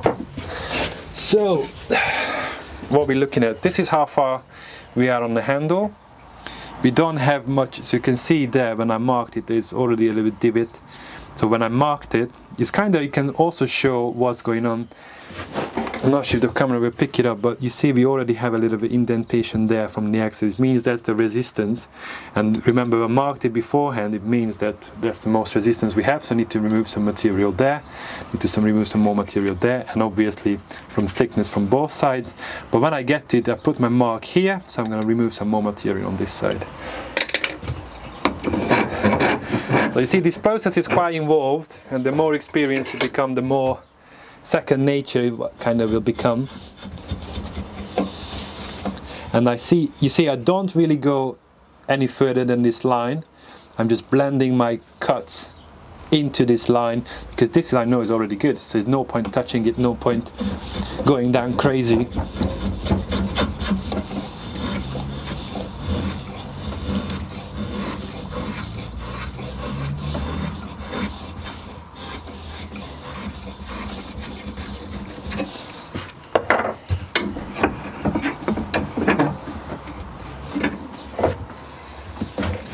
So I marked it here on the front, so I'm gonna pay some extra attention to that.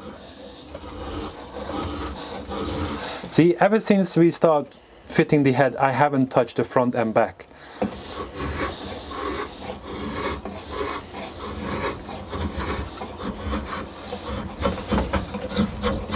I'm blending it all the way from down here, instead of just coming straight and then a big dip. I'm just nicely blending it in.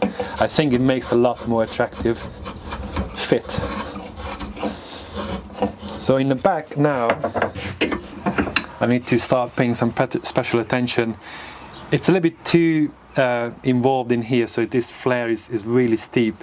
So I might start using a knife in here so I can get, so I take this off a little bit. A little bit too much, and I start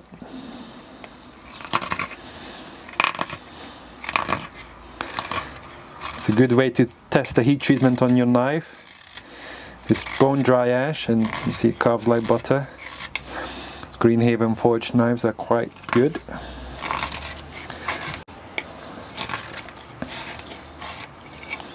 And it's the grain direction changes here, so I'm going to come from the other side.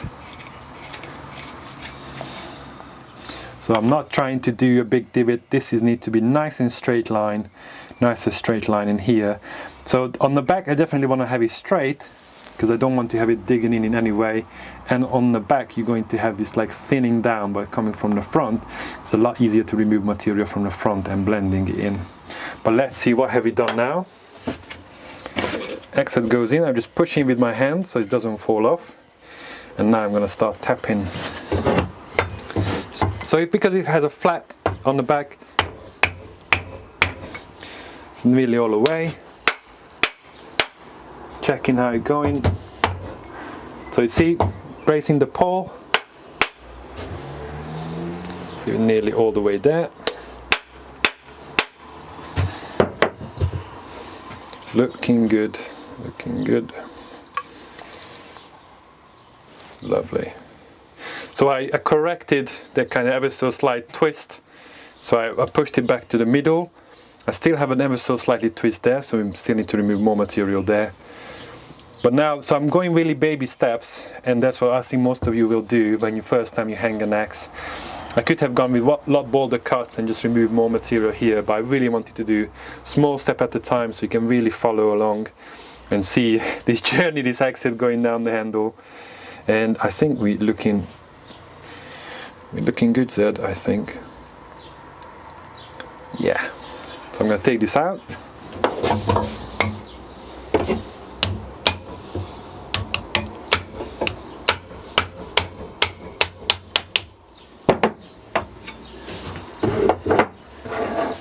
And rinse and repeat. Again, we see the marks there and a little black there, so it means that we plenty undersized.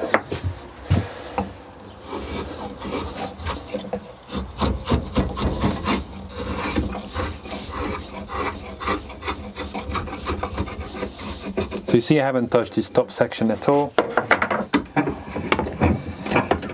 And just basically rinse and repeat. I will grab an opportunity to show you different techniques, how to, what tools to use for this process. So you could use a rasp.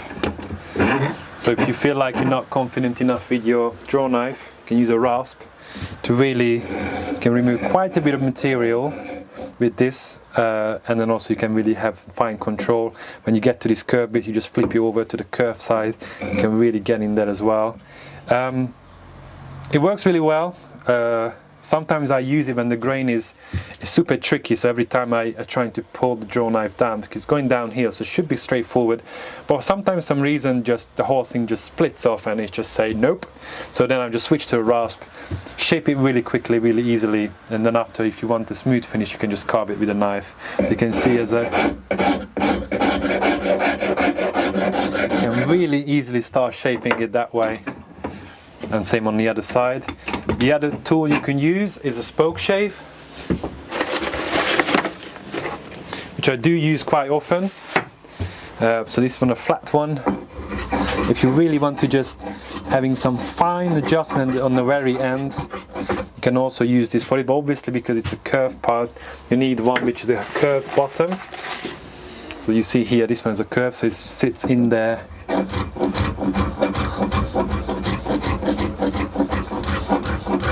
This is set to really fine, so I'm barely making any shavings. But so you have different tools and different options there. I tend to use a Drawknife. It's quick, it's easy.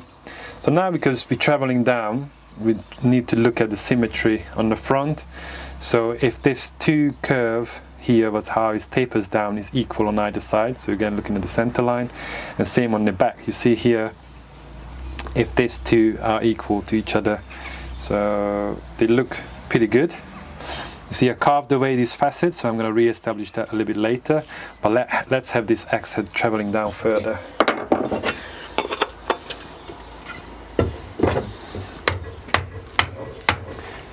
Some people, I don't know, I don't have a chance to talk to other folks who hang in axe heads. So this is how I do it. I'm not sure how they do it. I see some people like making the fit actually really undersized, so it goes on really quick. They put in a huge wedge and then sort it. But me personally, I like a really nice tight fit. And I just put in a smaller wedge, so I think it's the more material you have of the original handle, the better. And then the wedge is just really just a little bit pushing it out to give you that bit of an extra friction. How are we looking? Let's hang more axes, less talking. So if I want to twist it, if I want to twist this head a little bit back this way, it means I want this side to dig in, so I'm going to hold my axe a little bit this side, so I can hold it myself. There you go. So another good indication of what's happening with your axe head. Metal versus wood, the wood will give away. So you see we start pushing little shavings on the front, so it means that the front and back is now, because you see on the back we have this swell here, and on the front is only way to go further down if you start pushing a shaving forward, so I can blend it a little bit more. On the top, this is how we're looking at the moment. We have a tiny bit of gap on the front, but I'm not worried about that at all, because this much is pretty much okay. If it gets bigger than this, a lot bigger, then you need to put a cross wedge in to push it this way. But with this, I'm quite happy with.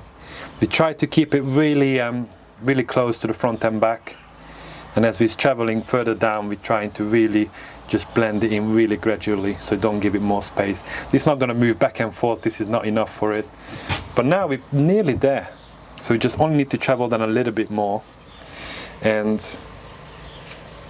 we are in business. This is looking really good. So from our last fit, we just have a little points that obviously digged in, and they start pushing a little shavings. So I'm just going to blend this in with my knife. So I'm just going just under, so blending in this curve so the axe can travel further down, but not too much that is actually would compromise the fit. So this, really fine adjustment is perfectly fine to use a knife, and then one in here, you see.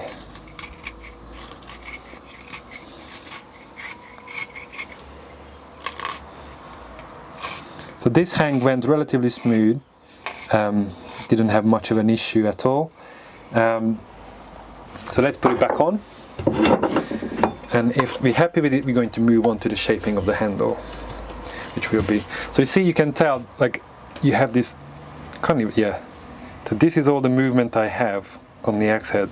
So the tiny bit of gap, but you see here there is no gap on the front, no gap on the back, which means that the inside of the eye is have an ever so slight hourglass shape, because there is no gap on the front, there's no gap on the side, which means I worked correctly. And when I go all the way, you see a little gap on the front, so it means the inside have a tiny bit of an hourglass shape. So we did everything fine, and it is just what it is. Going in.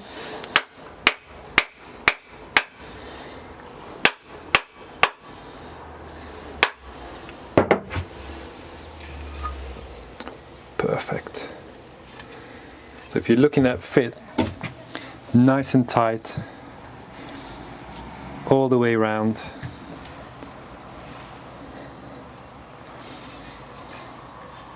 Nice and tight here, so because of the little bit of hourglass, but you can see as well that the actual metal going kind of like that way instead of going straight down, so it just actually just flares out in the end. So couldn't have done a better job even if I tried, because it is the metal, not much I can do about it. Nice and straight, looks lovely. So let's move on to the handle and try to make a really nice handle out of this. Easy. Sit. Sit.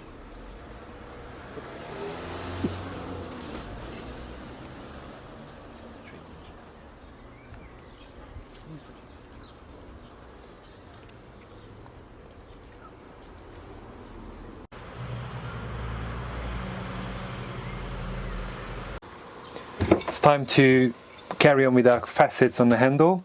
So we know the distance from there to there. So this one here is 8mm. So now this one here, there to there, is going to be, it's funny enough now I do it just, I know the measurement kind of by eye because I made so many. Well, for you folks, it's about 11 and 12. So this one here is 11 and between 11 and 12. Oh, how do you do upside down? There you go then. 12. Yeah. All right, so 11 and 12mm. So I drew up my line on the side, on both sides. But what I will do here, because I know I need to take off material from the sides because get rid of this rough and also getting the right thickness, I'm going to draw these a little bit further. And as I reduce the thickness, these will go forward because we will reduce the taper.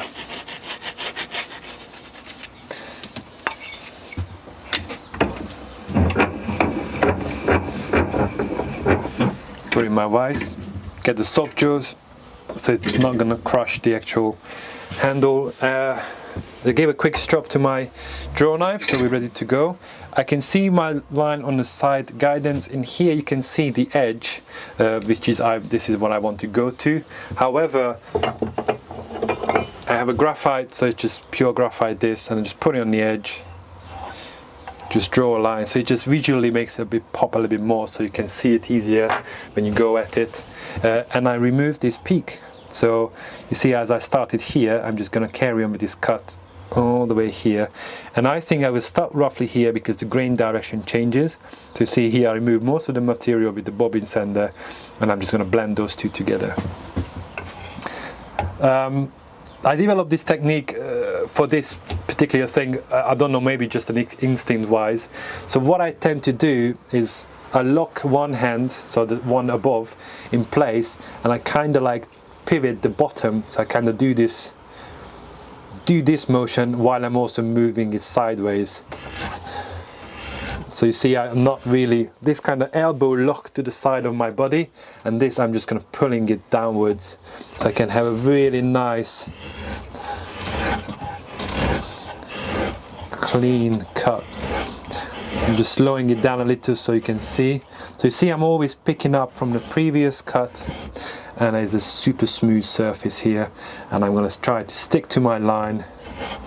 I'm not worried if I remove it, so I go under, because again we're going to carve this surface again. I have this flex in here because of the soft jaws. It would be nicer to have like a modified, like a ball horse, to like clip it, fix it from both ends, but hey ho, this is what it is. Do the other side as well.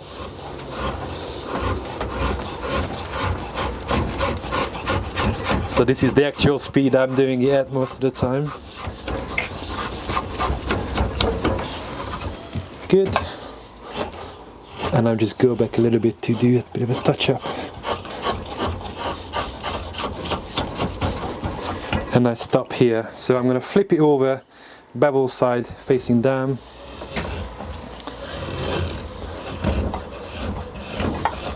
In this case I can move it further up to have a more solid grip, so it's not going to move anywhere. I'm coming down from here. And as you would do the neck of the spoon, trying to use the same technique here. Still got a lot of movement.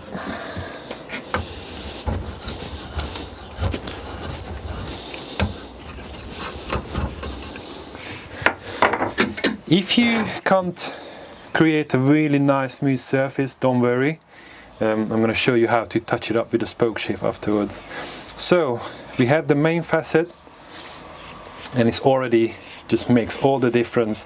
So this leading facet on the front, what makes my axis icing really comfortable to use. So as you see, the kind of like the final fingertips, they kind of rest on this facet here. So it's a V shape. It creates a V in there. It just feels really nice, and this round, larger radius on the back just sits really nicely on the back of your hand. So it's kind of see as I grip it that it just really works. I'm going to move on to the spoke shave now. This is a very tough spoke shave. This is really expensive, but I find it a really high quality tool to use for this or general spoke shaving. So I'm going to use this again. The grain direction changes here, so we have if you imagine like as the top of the mountain, which obviously we're always carving downhill, so it would be here.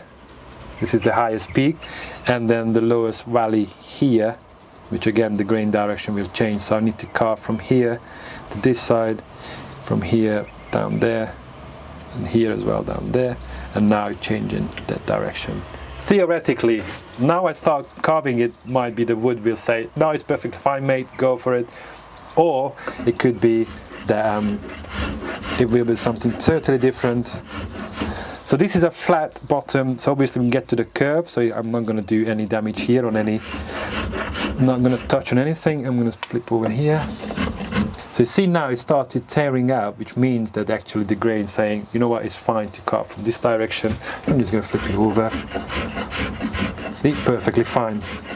So even if you theoretically that's how the grain should behave, it doesn't, and it's perfectly fine. That's what's beautiful about this living material. So what I'm going to look here, if this belly, if it's really like blending into this curve really nicely and naturally. So this is the part, there's no measurement, you just have to use your aesthetic sense that this curve is just really nicely blending into this, and I think it's looking good. Maybe a little bit of touch up. You see I'm keeping the spoke shape as well in a really tilted manner, so I get this really nice slicing motion. Now here I can switch to my other spoke shape which have a curved bottom, but again I'm only covering a very little ground here because this flare starts here, so I just tend to move to the knife at this point. We'll do the sides now. So the way to determine which direction you should go with the spoke shape, you either can just go for it and see what happens, but if you really go wrong, then you just tear out a massive chunk from the side and you can't really get rid of it. Because the grain is running perfectly straight here, it's not really helping me, but if the grain ever so slightly running off to one direction, it would mean, if the grain like running out like so this way, it means that on this side I would go up and this side I would go down. In here, because it's perfectly straight, I have no idea, so we're just going to give it a try and hope for the best. So I'm going to take off really light shavings and see how it behaves. It's looking good.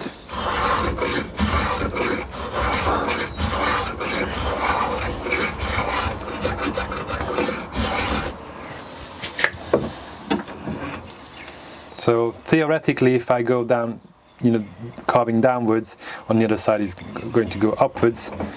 Maybe not, again, God knows. But I think, yeah. See, most of the time this is the case. And this is the case in here as well.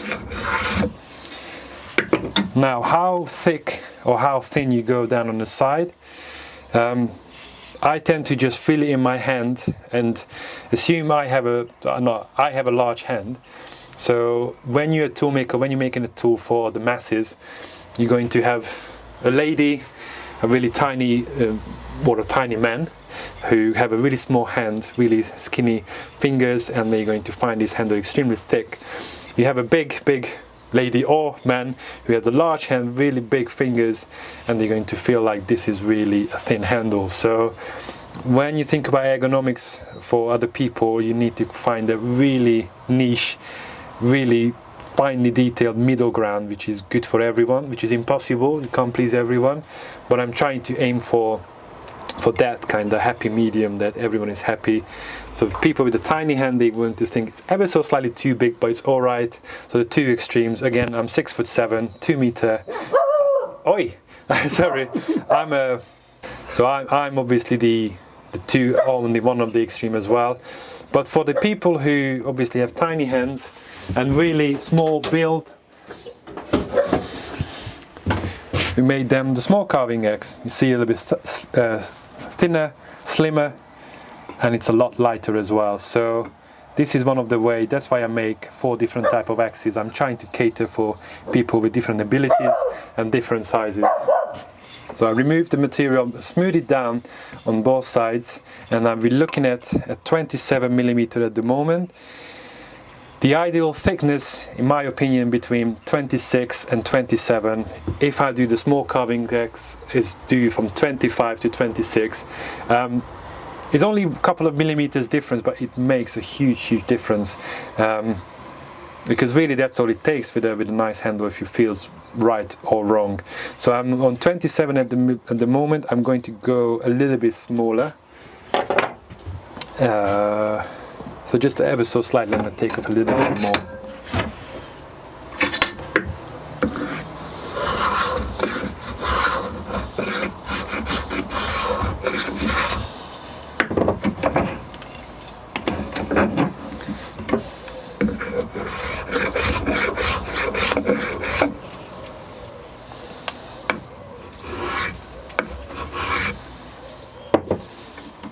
Lovely.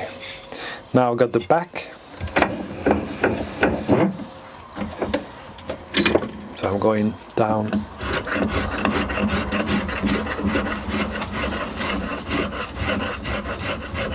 Again, it's a flat side, so it doesn't really hit on the bottom of a curve. I tore out a little bit there. So flip it over.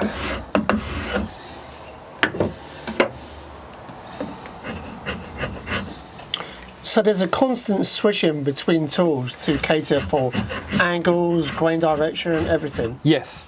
Well, I just flip it around, and this is one with the curved bottom.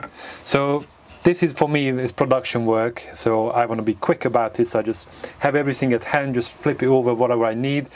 If you do it at home yourself, you just have a carving knife, you know, tinker away, just chasing that grain, have a really nice smooth surface, and then you're good to go. But for me, speed is the essence, really. So I have a few more spaces left. So I've established my rough facets, nice smooth surface. I'm going to use the same technique here as we did in the knife handle making video. So I have this facet on the back. So I'm going to draw up the center line. This runs right through the middle.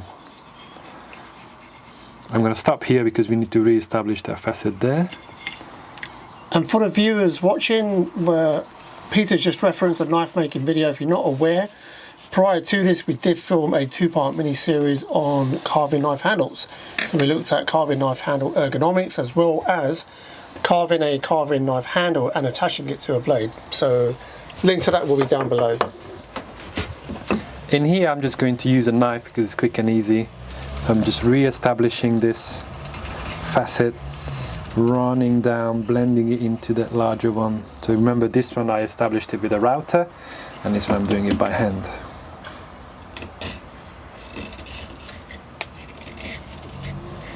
Just blending it in nicely. So you see here it tapers ever so slightly, this back piece here.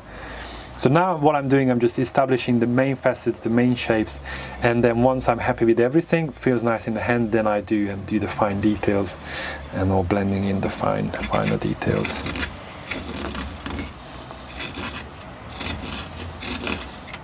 Okie dokes. So let's sit down for a little bit, finish up the things I need to be with the knife, and we come back and do these facets with the Drawknife. So I'm going to just clean up the parts I can't really get with the Drawknife or the spoke shape with the knife. So some one of this is this curve here. I'm just using my thumb to do these push cuts. So every single handle I do is there's an element that I just literally fine tuning it with the knife, blending it in. This part here as well, I can't do it with anything else than the knife.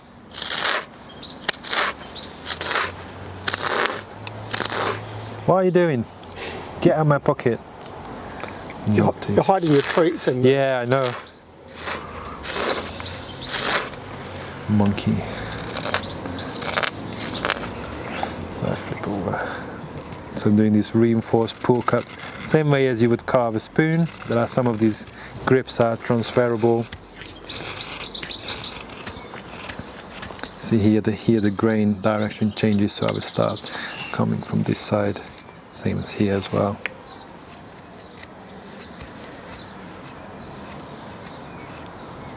Just nicely blending it too.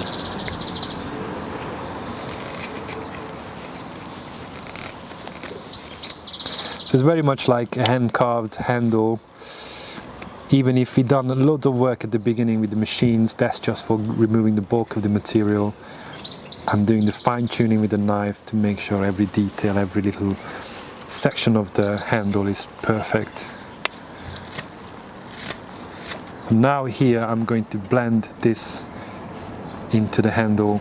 Same on the other side, you see there's a little peak here. So I'm just going to blend it in. Same on the other side. So I'm not going to, again I showed you how to use the rasp. On the other side is beautiful finish because of Drawknife. That's also one of the reasons I only use a Drawknife, so I don't have to bother with these. I'm just going to blend it in, remove this rough surface created by the rasp. You can use a spoke shape for this, but again, if I'm here with a nice sharp knife, I might just do it like so. Other side looking good. Again, I'm just going to blend this in nicely.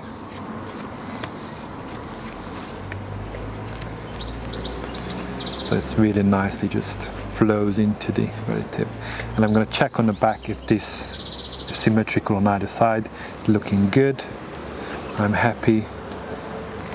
Tidy this up a little. See, there's a little shoulder there. I want to avoid these shoulders because they could create a weak spot. So that's why it takes so long for me to make an axe, because every process is just, I'm a little bit probably spending way too much time on these things, but it need to be perfect, need to be pretty in every way possible. Again, this curve I couldn't get to it with any other tool. I'm just going to do it with a knife.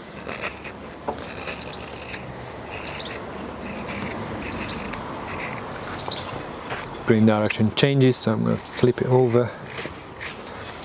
Here we go. This is nice and smooth.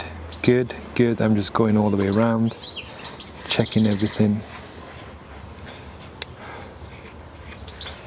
Good. And this again on the very end.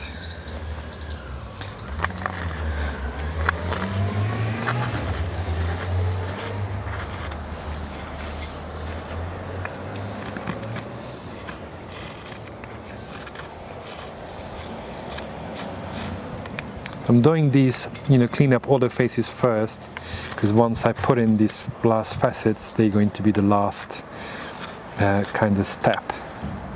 So they will reduce this distance and also reduce this distance for this flat.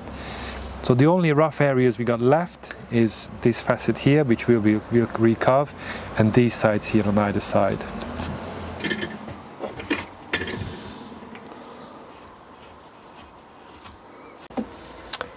I'm going to break down this one facet into two facets with a spoke shave, quick and easy. I'm going from the high point going down this way. It's the same way as I did at the back, really.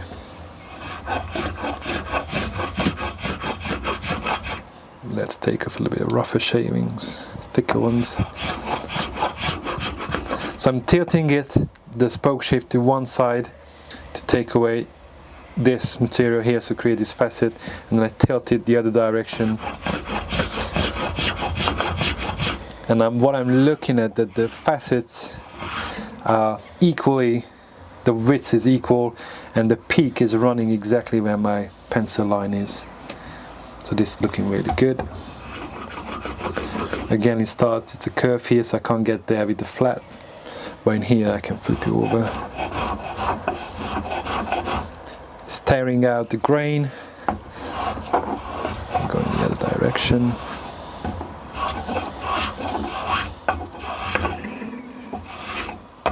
So it's quite a complex shape, complex curves, so you need to be on the lookout for the grain direction all the time.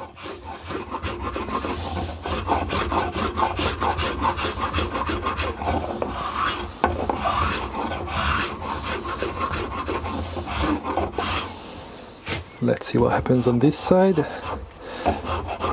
Yeah, tear out.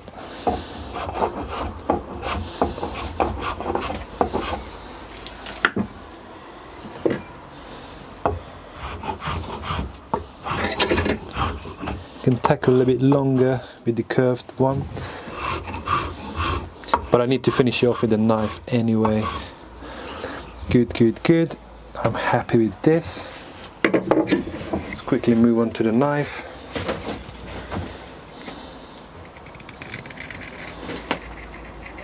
Blending into this facet here, this one blending into this facet here. Really nice transition.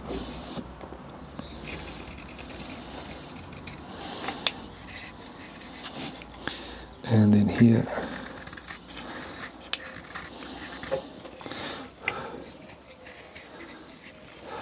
really nice transition, and the ends as well.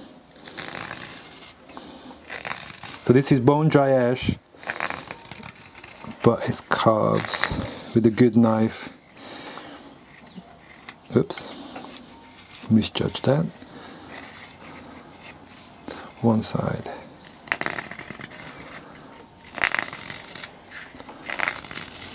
Other side.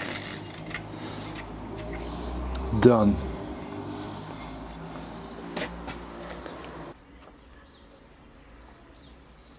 So this here, but the palm swell, it's a really complex shape. So it's curved, so it has a hollow here, it's curved this way. I can spend quite a bit of time with a chisel to make it really nice and smooth, but I had to make a compromise somewhere to speed versus getting the nice finish I want. So the Orbital sander is found out the best solution. So let's step outside for a sec.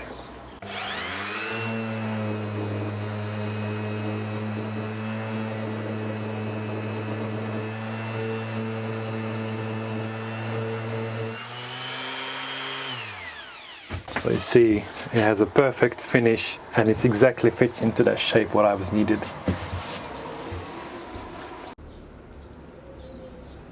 In case you didn't manage to have a very nice smooth surface here with the Drawknife, again you can use a spoke shave and just run it across this surface here and on the other side.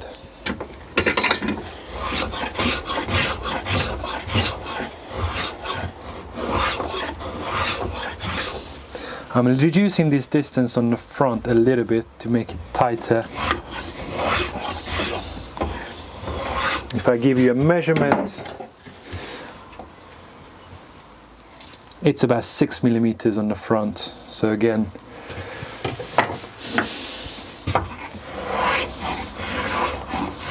and I'm trying to keep this nice and equal throughout. On the end, I don't mind if it flares up, because this again part of the palm swell, so it's getting thicker, which is going to give a really nice safe grip.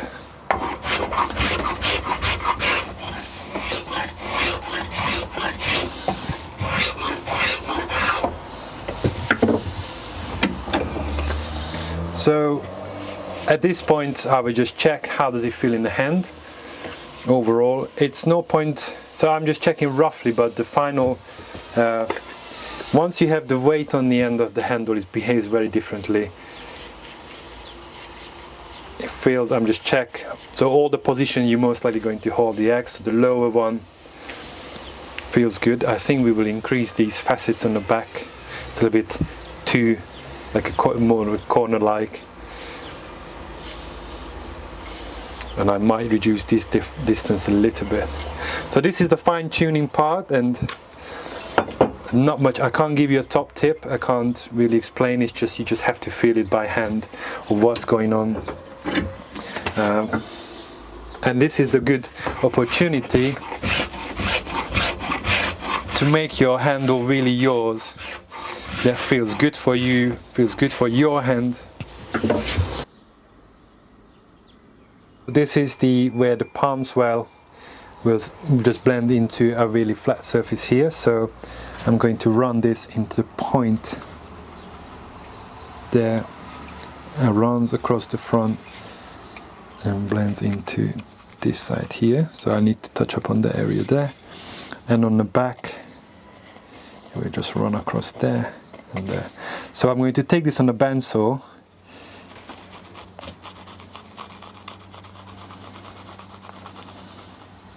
and cut this out like so. The reason why I do this as a last step, because every time I hammered on the pommel, and if you can start a split or whatever, just leave a bit of a meaty material on the end so you're nice and safe. I cut this up with a bandsaw, and then I do the final shaping.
Checking this profile.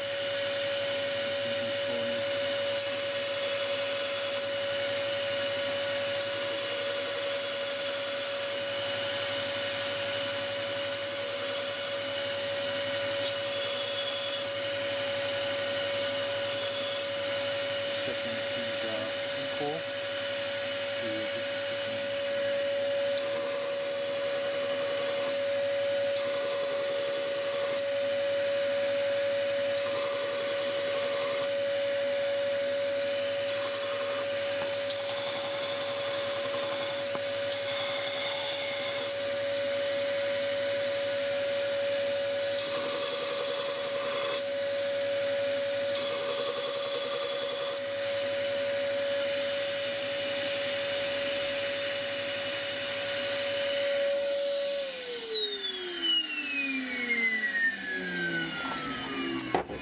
And let's finish this with a knife.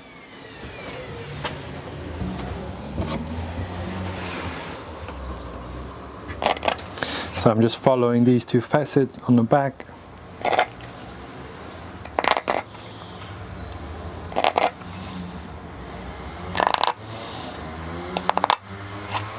It's end grain, so bone dry ash end grain, so as hard as it gets.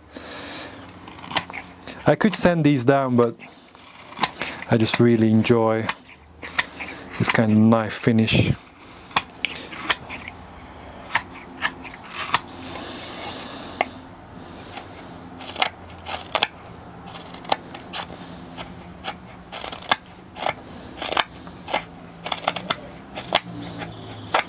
Yeah, it's really good gnarly.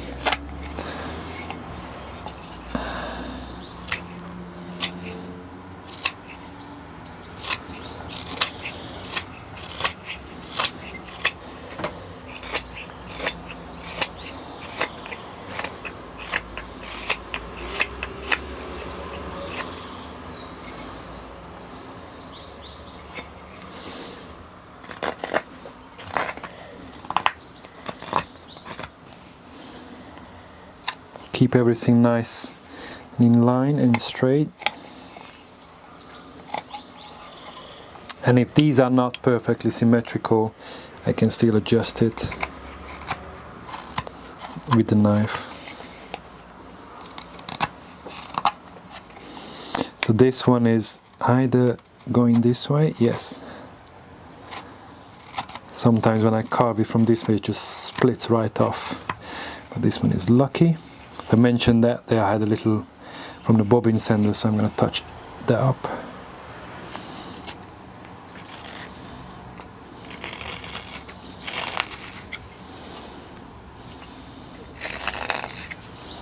Good, good, good. And then do this, which will be the toughest on this knife.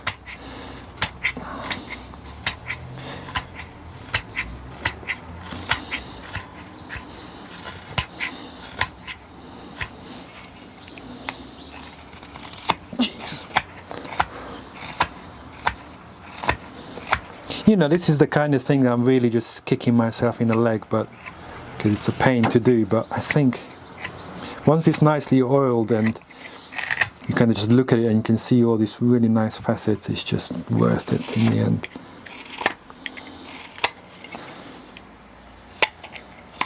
This is the part when, yeah, I always say form follows function, but this is the part when it just has to be done this way. Nice and done. Here we have a really sharp edge and pointy bits. So I either touch this up with the knife and just really gently skim it off. Just take off that sharp edge.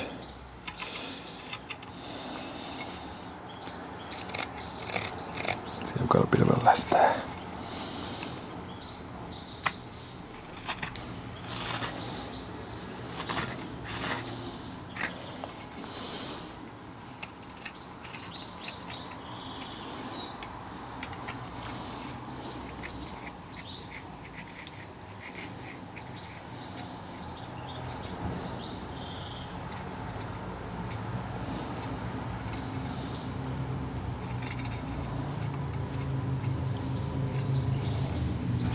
Done.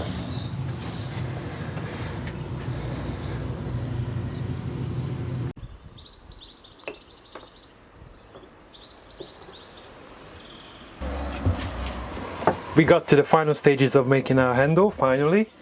So the pummel, the palm swell, all the facets, all the surfaces are nicely finished now. So one of the things left to do is actually cutting the slot for our wedge. So on the back I can tell how far the access will sit, so I give about 3-4 millimeters above it. Do the same thing on the front. You see a bit of indentation, so I'm going to do it there. And following our center line from the very beginning of our axe hafting journey, and now we're just using the same technique as I see me do many times. I just follow this line down the front and do the same thing on the back. This is just a guideline for us to do. I'm going to put this in the vise.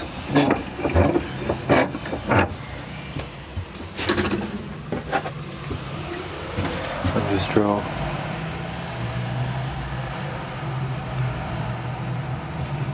If everything goes well, it's exactly in the center, so divides our handle in 2 equal halves. When you do production carving and doing this, it's most people doing it with a bandsaw, quick and easy. I like to do it by hand because there's less chance for error.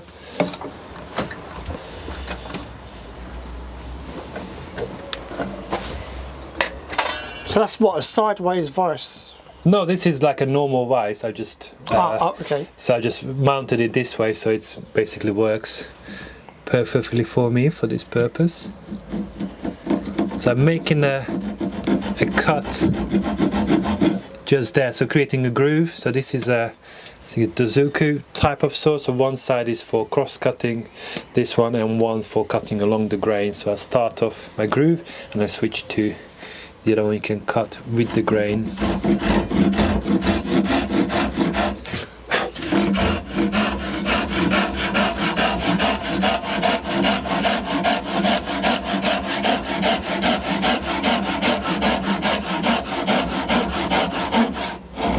I'm going to check the front. Yeah.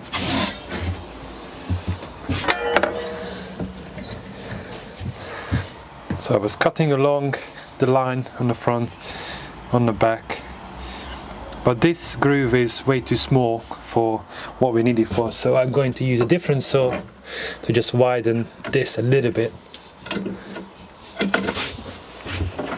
which is just a standard like a all-around saw you can buy in any hardware store. I can make my cut with just only with this, but it's a bit more precise if I do it this way.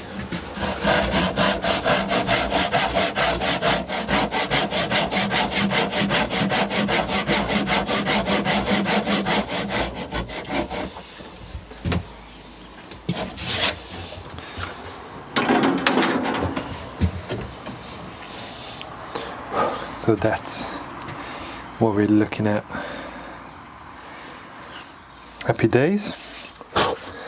I think it's time for me to show you how to make a wedge, a wooden wedge for your axe handles. I made up a really simple jig from a big block of oak. So all of these slots for different type of wedges. So some of it a little bit thicker, some of it a little bit narrower, just for whichever, depends on what type of wedge do I need. And I will just have a block of walnut, because that's why I tend to use like a walnut wedge.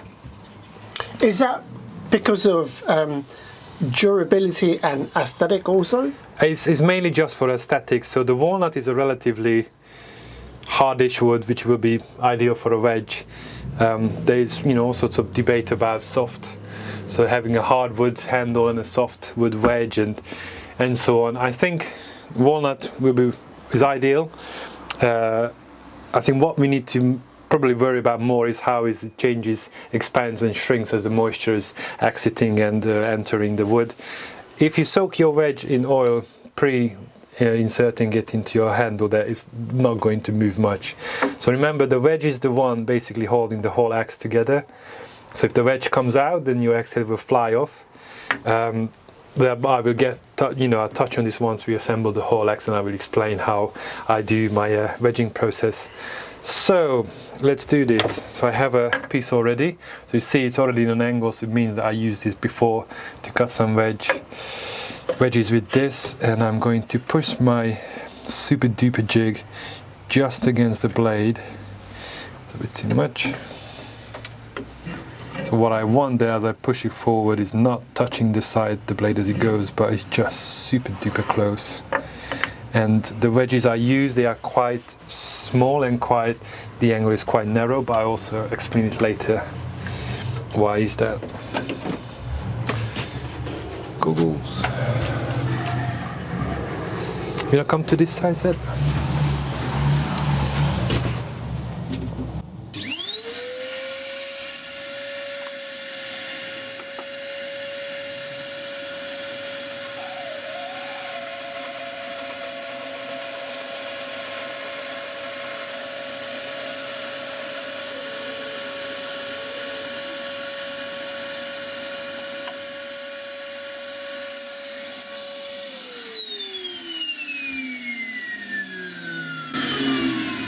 Simple as that. So as you're cutting, so if you cut it like this, then you're gonna have an angle here, so you flip it over, and you cut again, and you flip it over, and you cut again, so you can get quite a few wedges out of this way. So on the other side, you see here, this gap is a lot deeper, so the wedges will be a lot bigger. And also it probably looks like I messed this up because it's rocking back and forth. But you see, you can, the size of the wedges you can do can differ. So you can make huge one for big felling axes the same way. So it's really simple to make a jig like this.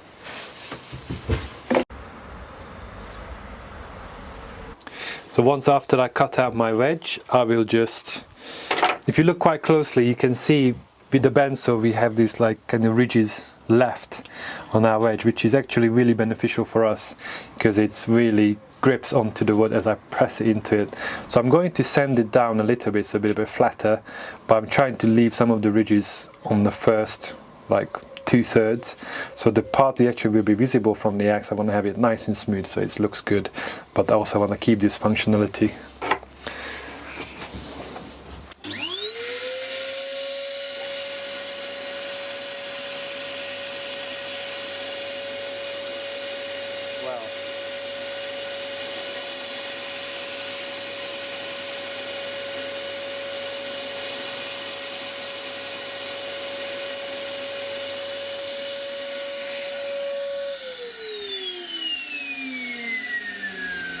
Yeah, having said that, it went a little bit too smooth, but it won't be an issue, I do not think.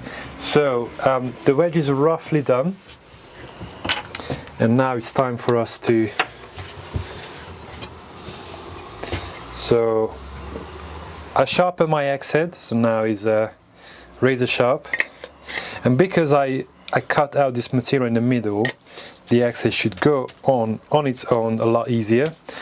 The issue we're having here, so I'm going to have the axe head go all the way down where it's supposed to be, but if I start hammering on the end here, it's obviously going to compress the fiber and it's just going to look a little bit damaged, which is tend to happen a little bit, but not too much.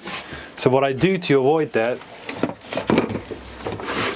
I'm using this kind of, so this is a mouse mat, is recycled tires, and I think that's fantastic. And I use that for many different things. So I'm just going to hold this here. Looks a little bit awkward to use, but it's just. So now we're all the way in. So really happy, doing a final check. You probably can't see exactly, but it's perfect. So I'm going to do a trim. So the reason why I'm having the actual half being proud, as I push in the wedge from the side, is we'll push it to either side. So if I have some extra material, it's just we really dig into the sides and just go like a mushrooming effect on the side. So it's nice to have a bit of an extra material there. So now I'm going to take off the head. Really, at this point, just tap it really gently, and having a soft hammer, soft materials, to be a leather, or if you have a hard hammer, you can just put like a sheet of thick leather on top of it to make it into a lot smoother impact, so you don't start to crack from the end down the handle. So I'm going to trim this off for now. Sorry, I'm making you dance, sorry about that.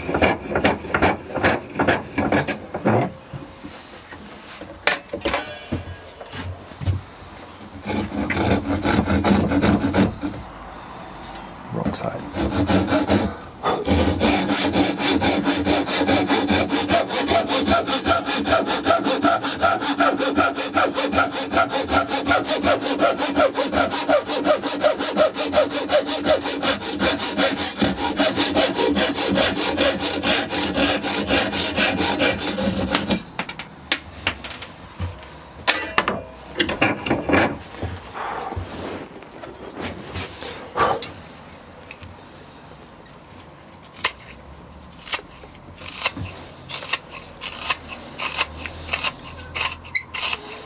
So you're cleaning up the whole top surface? Yes, I'm just going with the same theme as having all a knife finished.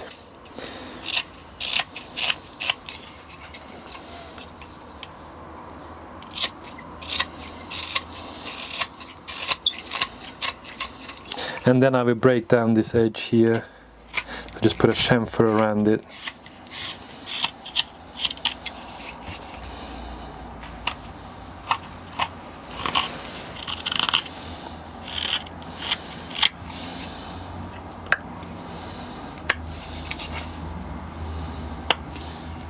So this is the final piece. Now at this stage what I would do, I would have a bucket of oil and just basically stand this handle into the bucket full of oil, leave it overnight about 24 hours, so if all the oil it wants to pick up, it would just soak it up, so it swell up a little bit, so I have a tighter fit. And also because these will be so inside the house I keep it on a radiator, next to a radiator, so the moisture content is lower than it would be on the outside environment. So as it loses some of the moisture, all the cavities inside in the grain structure, it will be emptied of water, and hopefully when you soak into oil, it fills that up with oil a little bit, so it swells up the whole handle and hopefully is not as prone to movement. However, I live in the UK. This is we're talking about 65 up to 80% humidity when it's raining all the time, and if this goes to Texas, or you know, like in the desert or somewhere inside of a log cabin, which is the fire going all the time, the moisture content in the air is a lot lower, so it starts to move, so maybe shrink, losing some of the moisture. So, and that's exactly the reason why I never glue in my wedges into the axe head. So there's one of the reasons. So if I just having the wedge inside the handle, having the head on it as well, you can tap on it, so make it a little bit tighter fit. And if you want to remove the axe head, you can just have a little purchase on the end of the wedge, you pull it out, you can have a regrind on the whole axe without using the handle and trying to jiggle it around. But for now, because we don't have time for soaking overnight, I'm just going to give it a coat of oil. What oil would you soak it in? Tung oil, so a little bit diluted tung oil. The reason why, because it gives a really nice finish. It doesn't yellow the handle as much, and it really dries really nicely. I thin it down a little bit. This is a little bit, it's quite thick, but it's not really an issue for me because I just wipe off the excess anyway afterwards. So obviously on the end grain it will soak up loads and loads of oil. So some people, well, the axe manufacturers, they do like a fryer, fill it with oil and raise the temperature of the oil, which will penetrate deeper into the wood, which is a really good way of doing it as well. You can also heat up the actual wood itself, like put it in the oven and then open up the pores and just really drinks up the oil. You see the grain, it just really pops once you apply the oil. So for the sake of the video, I will wipe the excess oil off. I didn't want it to hang it without applying some oil. But normally, would you just let it cure at this stage? Yes, so I would soak it, and then 24 hours I flip it around, soak the other end, because I don't have a big enough bathtub, and you know, I'm not doing industrial amount of axe heads and axe handles, so I'm doing small batches, so I'm just doing it like so. So I would soak it overnight, wait to cure, and wait about, you know, a couple of days until the oil fully cures, and then I do the final hanging, because that's kind of achieved the finish I wanted, and also it will just stop the shrinkage a little bit. It still will move because, you know, the wood, no matter, unless you penetrate it with resin and it's basically just turn into a piece of plastic, a wood and plastic mixture, a wood will move, it will breathe. It's an organic material, and that's why you need to take care of it, so apply oil every now and then to your handles. And on the case of my axe, you need to check the wedge because it can move the same way. So let's put our axe head on.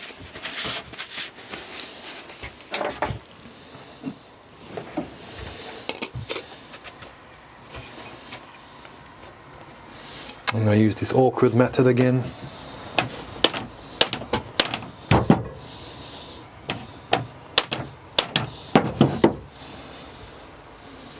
Yeah, sit it quite nicely. I'm just going to give a gentle tap so it sits perfectly. So this is what we're looking at the moment.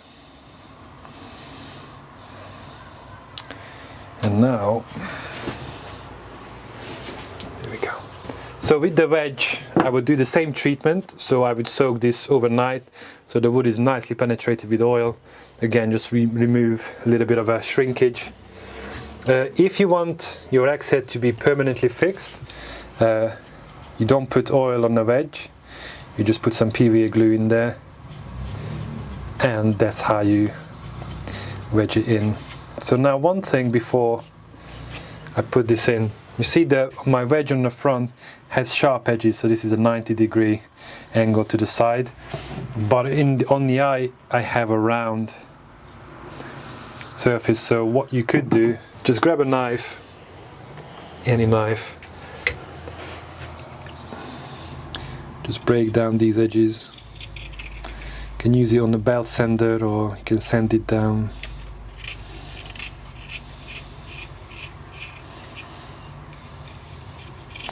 Just a little bit. So I think the other crucial question, which is could be a long explanation, but I think this video getting super long now anyway. The angle of the wedge. So what angle do we use? Just a grain, sorry, just a grain a little bit tricky here. So because I believe in having a really nice tight fit around the eye and having a relatively narrow slot for the wedge, I'm using my wedges a really narrow wedge, so not really thick. So the wedges I'm using for my axes and the way you see me fit it, let's just check what sort of angle are we talking about. Yeah, I can't even, looks like it's about 10 degrees, is it about that? So the length of the wedge, so if you imagine how far my cut went into it, I want to make sure that my wedge, when it bottoms out, if it bottoms out, you still can get more fixture in. So if it needs be, what I tend to do is, this is my final wedge, so I just grab a dud wedge, put it into the gap,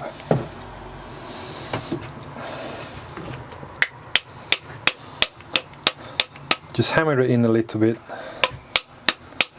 So what it does is pushes apart the wood and it creates some space for me.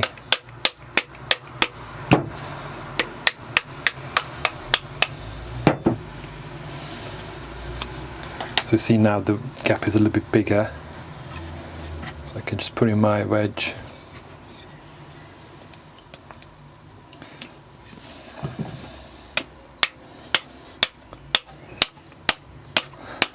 As long as you strike the wedge quite square on with the hammer, you try to use it, you should be okay. There's a chance that the split will start running down on the actual wedge itself.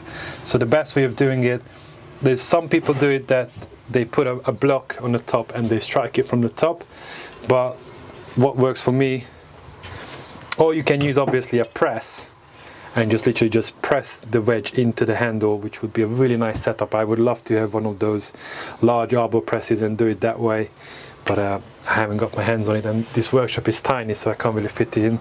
So I just go to my block and just strike it. Then, as you can see, it drives the wedge in further and further in. So I'm just keep driving it forward.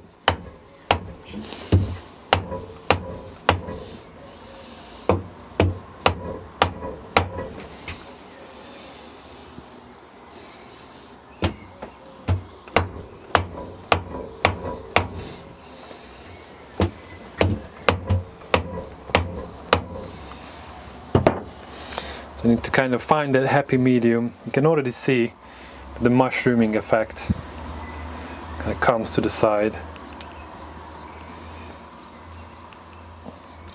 So this is the kind of point that you decide how far you go with the wedge.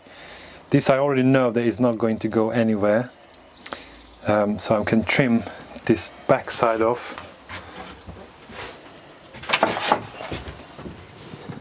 in my scalpel. So again, it's a disposable blade, so I'm not going to cry if it's, you know, cutting against metal. So if any other knife, it would just dull out immediately, which that happens to this, but I can swap it around. You can use a Stanley knife as well.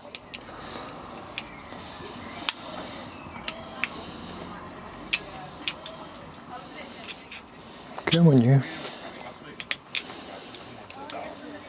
There you go. So this is a little bit proud, a little bit too much, so I'm going to trim it off just ever so slightly.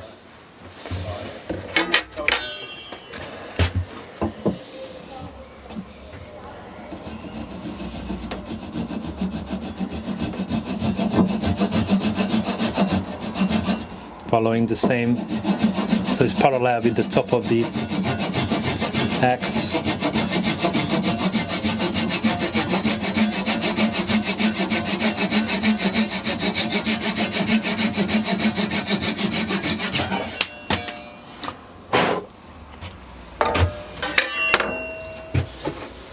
And now I can just trim.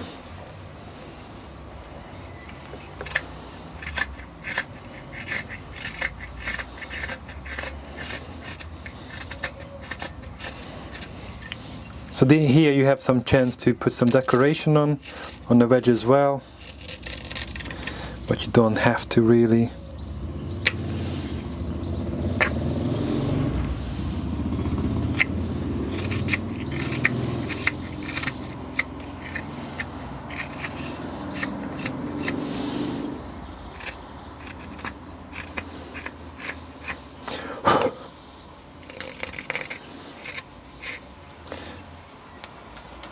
What's that? Bit of masking tape. Okay, so now I'm just going to put some oil on the end as well. So if you assume that I soaked this wedge overnight, it would be nicely, you know, full of oil throughout. But for now, I'm just going to wipe it off.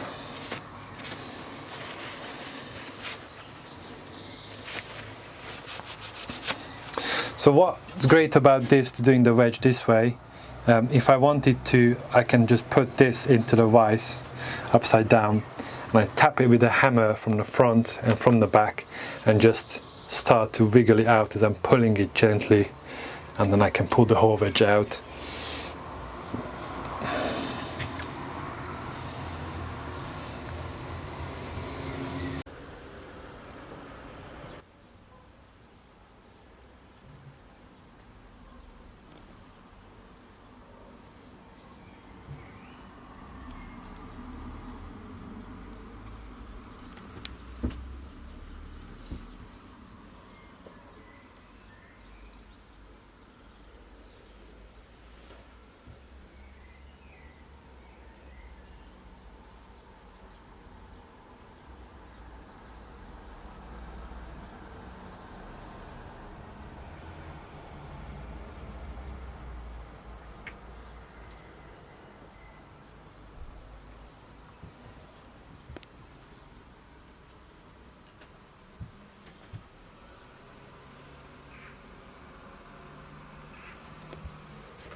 I think there's only one thing left.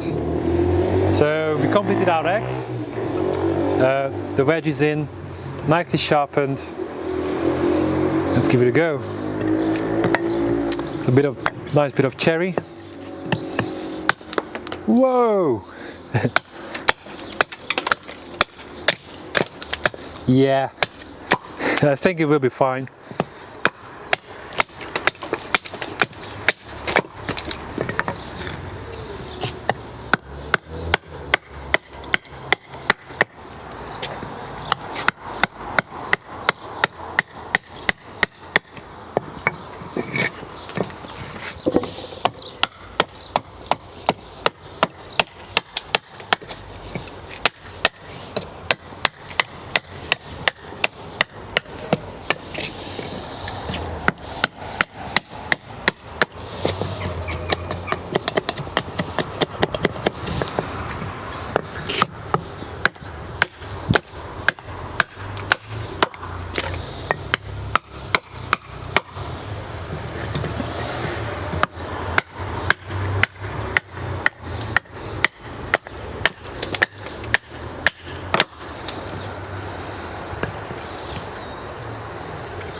Yeah, I think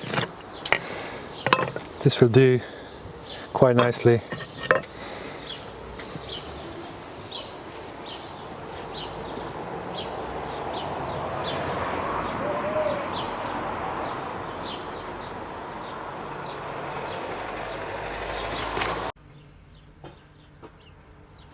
So there you have it, my friends. That is a wrap for this video. Peter, thank you so much. Thank you very much, Zed. I know this was a mammoth tutorial, however, it was really important for us both in this video for Peter to very kindly lay everything out in terms of what he does from the absolute beginning all the way till the end with no stone left unturned. And I'm incredibly grateful to Peter for doing that, because topics like this, you know, when you watch videos online, sometimes there's a lot of components, there's a lot of steps left out or kind of skimmed over. So when you're actually going out there trying to attempt this yourself, which is the aim for Peter and myself in regards to this video, for you to go out there, give this a go yourself, or at least help you in the process of you doing one currently. And that is to kind of help you along the way, give you a lot of tips and tricks. So along the way, things have got very detailed and very kind of, you know, detail orientated. But the important thing was that that's what our intention was with this video, to kind of get those points across, to get all of Peter's nuances across. And even for myself, as I mentioned at the very beginning, this is the first time I've seen Peter do this, especially from start to finish, and especially seeing someone as detailed as Peter doing this from start to finish. Because with the carving axes and the Soulwood Creation axes that Peter makes, they are of literally the highest standard that are out there. You know, the who's who of the spoon carving world, more and more and more are using now Peter's axes. So I really do appreciate you watching up until this point. A few things to mention. Number one, there is a timestamp down below of all the sections in this video should you want to go jump to a particular section as you move forward. There's also a timestamp laid out in the description below. What I'm also going to be doing is putting a link below to Peter's website, the Soulwood Creations website. It would mean the world to me as our way of saying thank you to Peter to go to his website and join his email newsletter. He sends out regular updates of everything he has going on, not just from only the tool making side, which is something he's renowned for, but also the green woodworking. In the future, I believe, once logistics permit, you're going to be looking at doing courses. Yes, definitely. Things of that nature. But he's also going to be teaching exactly what you've seen in this video in person. You know, would it be a safe thing to say? Yeah, absolutely. Spoon carving and axe hafting and a few other things I have in mind to really set up for the future. So definitely join his email newsletter to be kept up to date with that. Really just our way of saying thank you to Peter for allowing me to come down to his abode here in West Yorkshire and document his process. So I'm incredibly grateful for you to allow me to do that. So if you go and check out his website, also going to put a link below to his Instagram. Peter's very active on Instagram. You can check the link out below in the description, or just go to Soulwood Creations on Instagram. Do give him a follow, let him know I sent you over, and you know, just our way of saying thank you once again. It's a great way of keeping in touch with Peter. He posts on a regular basis. Not only can you see the myriad of work that he's done in the past, but you can also see what he's getting up to here and now in real time. Like I mentioned many times throughout this video, Peter does this full time. It's not just a little side hobby, right? He's a full-time tool maker and green woodworker. So on his Instagram profile, you can see the myriad of things that he's getting up to. Another thing to mention, this video is obviously teaching you from start to finish how to make and fit a carving axe handle yourself. But I know it's a very obvious thing to say, but I will state it nonetheless, that Soulwood Creations axes that Peter's renowned for, obviously you can buy the ready-made item. So you've seen the meticulous attention to details that Peter has throughout this entire making process, hence why this is such a long video, because Peter's attention to detail is so immaculate. Once again, reiterating his background and obviously what he brings into the axe making process. So once again, however obvious it is for me to state that should you want to buy Soulwood Creations axe, then once again, the link below I'll put to his website. You can go check that out on his website. Obviously, because they're quite in demand, your axes. So you do like a pre-order process? Yes, so I do a pre-order about every 2 months, but obviously I'm a one-man band, so it takes a while to make the axes. But if you have a patience, you know, I really appreciate your support. Yeah, axes are that good. I've got my order waiting. I've waited like everyone else, right? Yeah. I haven't skipped the line, no, nothing, right? And I've been waiting like everyone else, and I'm happy to wait. I've told Peter to take as much time as you need to, because I know in all seriousness, that the quality of work that Peter produces, and ultimately I know regardless I'm just going to be happy with the axe that I get. So I'm in the same boat as everyone else. I'm waiting very eagerly for a Soulwood Creations axe, right? So once again, link below to his website on there should you want to do so. If you're looking for a really, probably, and I would say this, but Peter's too humble, right? I would say this, he's hands down one of the best makers out there of carving axes. And so if you want to treat yourself to one of those and you feel you're in a position that you want to treat yourself to one of those, it's one of those times where I would say genuinely and sincerely, without getting anything in return, that I would hands down recommend, you know, Peter to go to for the axes as well as the other tools, etc. that he makes. So it's very important for me to stress that you want to get your own Soulwood Creations axe that Peter makes entirely from scratch, from start to finish, like you've seen in this video. The details below on his website. Also, another thing to remind you of, that this video is part of a two-part axe series, right? So in the previous video, we had a detailed look at carving axe handle ergonomics. And then in this video, obviously, it was the actual practical implementation of that. If you haven't watched that previous video, links to that also below. And as part of a broader series I'm filming with Peter on this visit, we've done a detailed spoon carving video, and we've also done this similar two-part series but with carving knife handles. So we talked about carving knife handle ergonomics, as well as from start to finish, just like in this video, Peter teaching you step by step how to make a carving knife handle, you know, which was also an amazing video showing the process in pristine detail. Because the one thing I really respect about Peter is that he's got great attention to detail, you know, and that is the thing that separates out kind of the real best makers from other makers that are out there. So I believe we covered everything, right? Well, I hope so. I hope so, man. Gosh. It's like Link City, man, I know. Yeah. But it's very important that I mention all of these things. Last but not least, once again, Peter, a sincere thank you. Thank you. Are there any parting words from yourself that people who are watching this video that are going to go away and attempt either for the first time or to further improve the existing process? Are there any parting words from yourself to those people? Yeah, good luck and just keep doing it. You know, just because if it's a failure or doesn't work out, just keep doing it until it works out. That's it, man. So on that note, hope you enjoyed this video. Really do appreciate you watching up until now if you have done so already. And we shall see you in the next installment. Until then, as always, I hope whatever you're doing, you have a blessed day, a blessed week ahead. From Peter Kovacs, your Soulwood Creations, and myself, Zed Outdoors. Peace out.